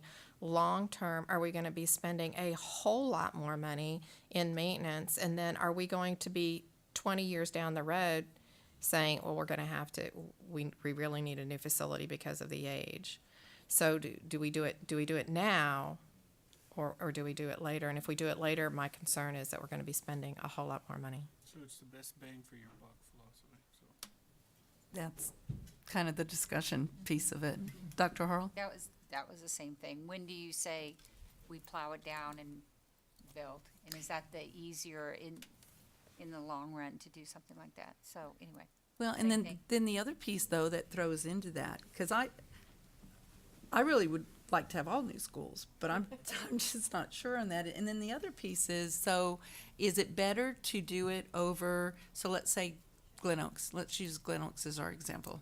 Is it better to say, let's do it over 3 bond programs? So we know this is phase 1, this phase 2, phase 3, or is it better to bite the bullet and say, within a bond program where we're talking about these types of schools, we're going to say, we're going to figure out how to relocate, how to, and we're going to do this all at one time. We're not going to do it over. We're going to, allocate X amount of money and do it all at one time. So is that something that we would want to say we want to look at in specific to these programs? Or do we want to say we'll do it over a 2 or 3 year bond program? Because you're looking at what? So it's 2018 and then 2022 and then 2026. Think about it as a 12 to 15 year. Yeah, so 12 or 15 years of renovations going on. Not constantly, but. On these campuses. And so is that the other piece, is do we say on these campuses, when we're gonna bite the bullet and do that, do we really do that? Because that is something that I do think you need some direction on in relation to what is gonna be part of the bond program. Yeah, that would absolutely be a campus by campus look, because there are campuses that, because of the physical size of the site, you could move enough kids where that might be doable, and there are other campuses where you'd literally have to relocate the kids off the site. So that would take analysis at a campus level. It would take that would take a tremendous amount of study. Mr. Lopez. Yeah, I mean, and from what you're asking for is, do we pay for it now or, within over a period of time? It almost seems to stand realistic to just say, you know what, let's go ahead and bite the bullet now for this one bond. Because like, as Dr. Woods mentioned before or earlier, was that building gets older and older. There becomes more and more issues. So to phase it out, it would almost just make sense, it just doesn't make sense to phase it out. Now you try to include that with the growth of the district, that's going to be very challenging too. So, because we're always building new campuses and things like that. So, I mean, it becomes a tough question. I'm almost in favor of going with a new facility, and then just maybe saying, hey, look, in this bond, let's put X, Y, Z, or whatever. Almost kind of like a maintenance plan, but a renovation plan is what we're saying here, master plan. So that's kind of where I'm leaning, to kind of give everybody a hint if we were to look at it. Dr. Harrell. And I was just going to say the opposite. It's kind of nice. I like the chunking approach because things change. And I think, 10, 15 years ago, we needed labs for computers. We don't need them anymore. So if we did a full swoop, we'd be building for what we think is important right now, and things change. So I kind of see it both ways, where the chunking would allow us to keep current and to still kind of backstitch. You take care of what the fundamental foundational pieces are, and then you, oh, by the way, this is where we are with teaching and learning right now. And so, anyway, but I think they're all things I we hadn't need thought to about consider. that piece of that, Carol. That's a really good point. So, trying to bring us to some consensus, I think from what I'm hearing, Brian, that you have the consensus of the board in relation to looking at the benefits of having a new facility versus a renovation. But still a desire to look at each But campus. still, Yeah, but case-by-case still a basis. desire Case by to case. look, Case-by-case look, basis. Always case-by-case basis, particularly when we have done upgrades or changes to a facility, In the recent past. in the recent past. How does that factor in? I think we have a program design that we've said, even without statistical data, that we are comfortable with it, and if that's what our baseline program design is, then we feel that all schools should have that. So I think that y'all, I think that that's a consensus that we have. I'm not sure we have a consensus in relation to, do we try to do a whole project versus a partial project? But I think even that would be something that you would have to look at from the logistical piece of the cost, but then also, could we move kids off of a campus to allow for something like that? Yeah. So I think keep that part of the discussion in to what you look at when you review what you're looking for the 2018 bond. And did you also include the programs or future programs that may be coming in the future? That needs to be. That's also included in there as well? That needs, and particularly when we're talking middle and high school. Yeah. Does that give Okay. you some? It does. Does that give you some Absolutely. direction? We're done. Bond program's planned. It's all over. And it certainly, I appreciate all of the board's input and that we had this discussion. I can live with everything that the board is very comfortable with as well. I thought it was a really good discussion, and I just think it was time that we had it, so appreciate that. Thank you. Thank you. Thanks, Leroy. Good job. Okay, future agenda items, Dr. Woods. Yes, ma'am. In your blue folder are a number of items. We actually need an RSVP, preferably tonight, to three different, two different items for RSVP and then another request. So one is the Texas School Alliance Annual Meeting and Luncheon, which is at the convention, which is the end of next week. So we need a yay, nay on that if possible. The San Antonio Youth Literacy Luncheon, which is also a panel on the 10th of October, a yay, nay on that. And there's a form in your packet that you can just mark and give to Ms. McGee. And Dr. Woods, you are on that panel, is that right? Yes, ma'am, I am on that panel. Okay, then that's a yes. Then, also, any nominations you would like to give us for bond committee. Mr. Pettis and his group are in the midst of sending invitations for bond committee members, so we would love to have names from you to add to that big list. Brian, can I pop in on that? Sure. One of the things that we had talked about at I think it was our board retreat, was looking at our committee appointments from within our districts, so that we would have a good cross-section of representation throughout the district. And I'll give you an example.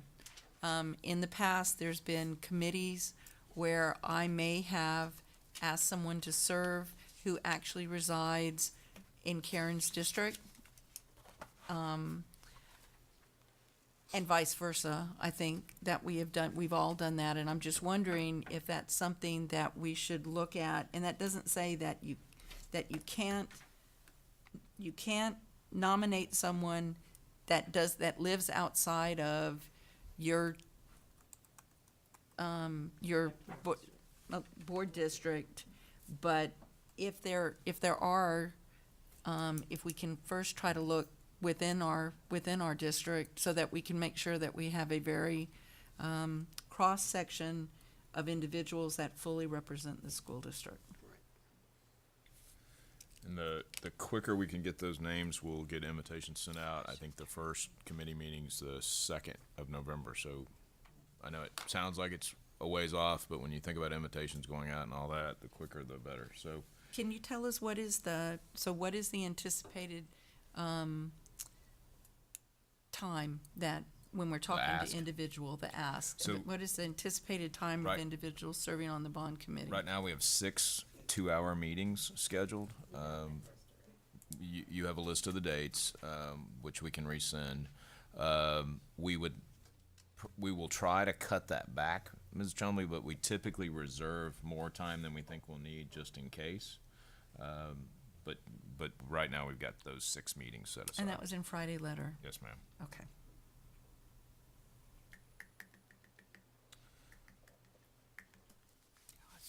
Okay. So you also have a number of invitations to events in the district. And then Ms. McGee has also included your Tasby convention folder so You that are you've got wonderful. your Tasby materials with you. Now, the one caveat is we're still a week and a half out, so it's possible that we'll send a revised itinerary next week by email if there are more invitations that come in, or, more offerings, we'll revise and send you a new schedule. But Linda worked hard to get that to you tonight, so you'd have it in plenty of time. Thank you, Linda. Thank you. Just real quick, this thing for Harlan is kind of like a thank you, like the one at the luncheon at Holmes, where Juris and Garza Baumgartner want to say thank you, or Where is it's an interesting invitation. That's a part of the dedication. The dedication's kind of divided into 2 evenings. Okay. So there's a kind of a mix and mingle event, which is going to be hosted by the folks who were in charge of building and Right. the school. Oh. And then the next night is the actual campus-based school event, which includes a pep rally and stage program and so forth. And when is the Harlan family gonna be there? The night before. Both. The night before? No, both. Oh, Both events. oh, the real Harlan family. Both They events. meant the school family. So that's it. Ms. Okay. I had one thing I wanted to ask to get on a committee agenda, and that was, I got this request from, a student on a fundraising, and it was a link that you go to. It's called Snap Fundraising. And when I started looking into it, there's a whole lot more of those types of programs out there. And so I had asked Brian, how do we actually track that?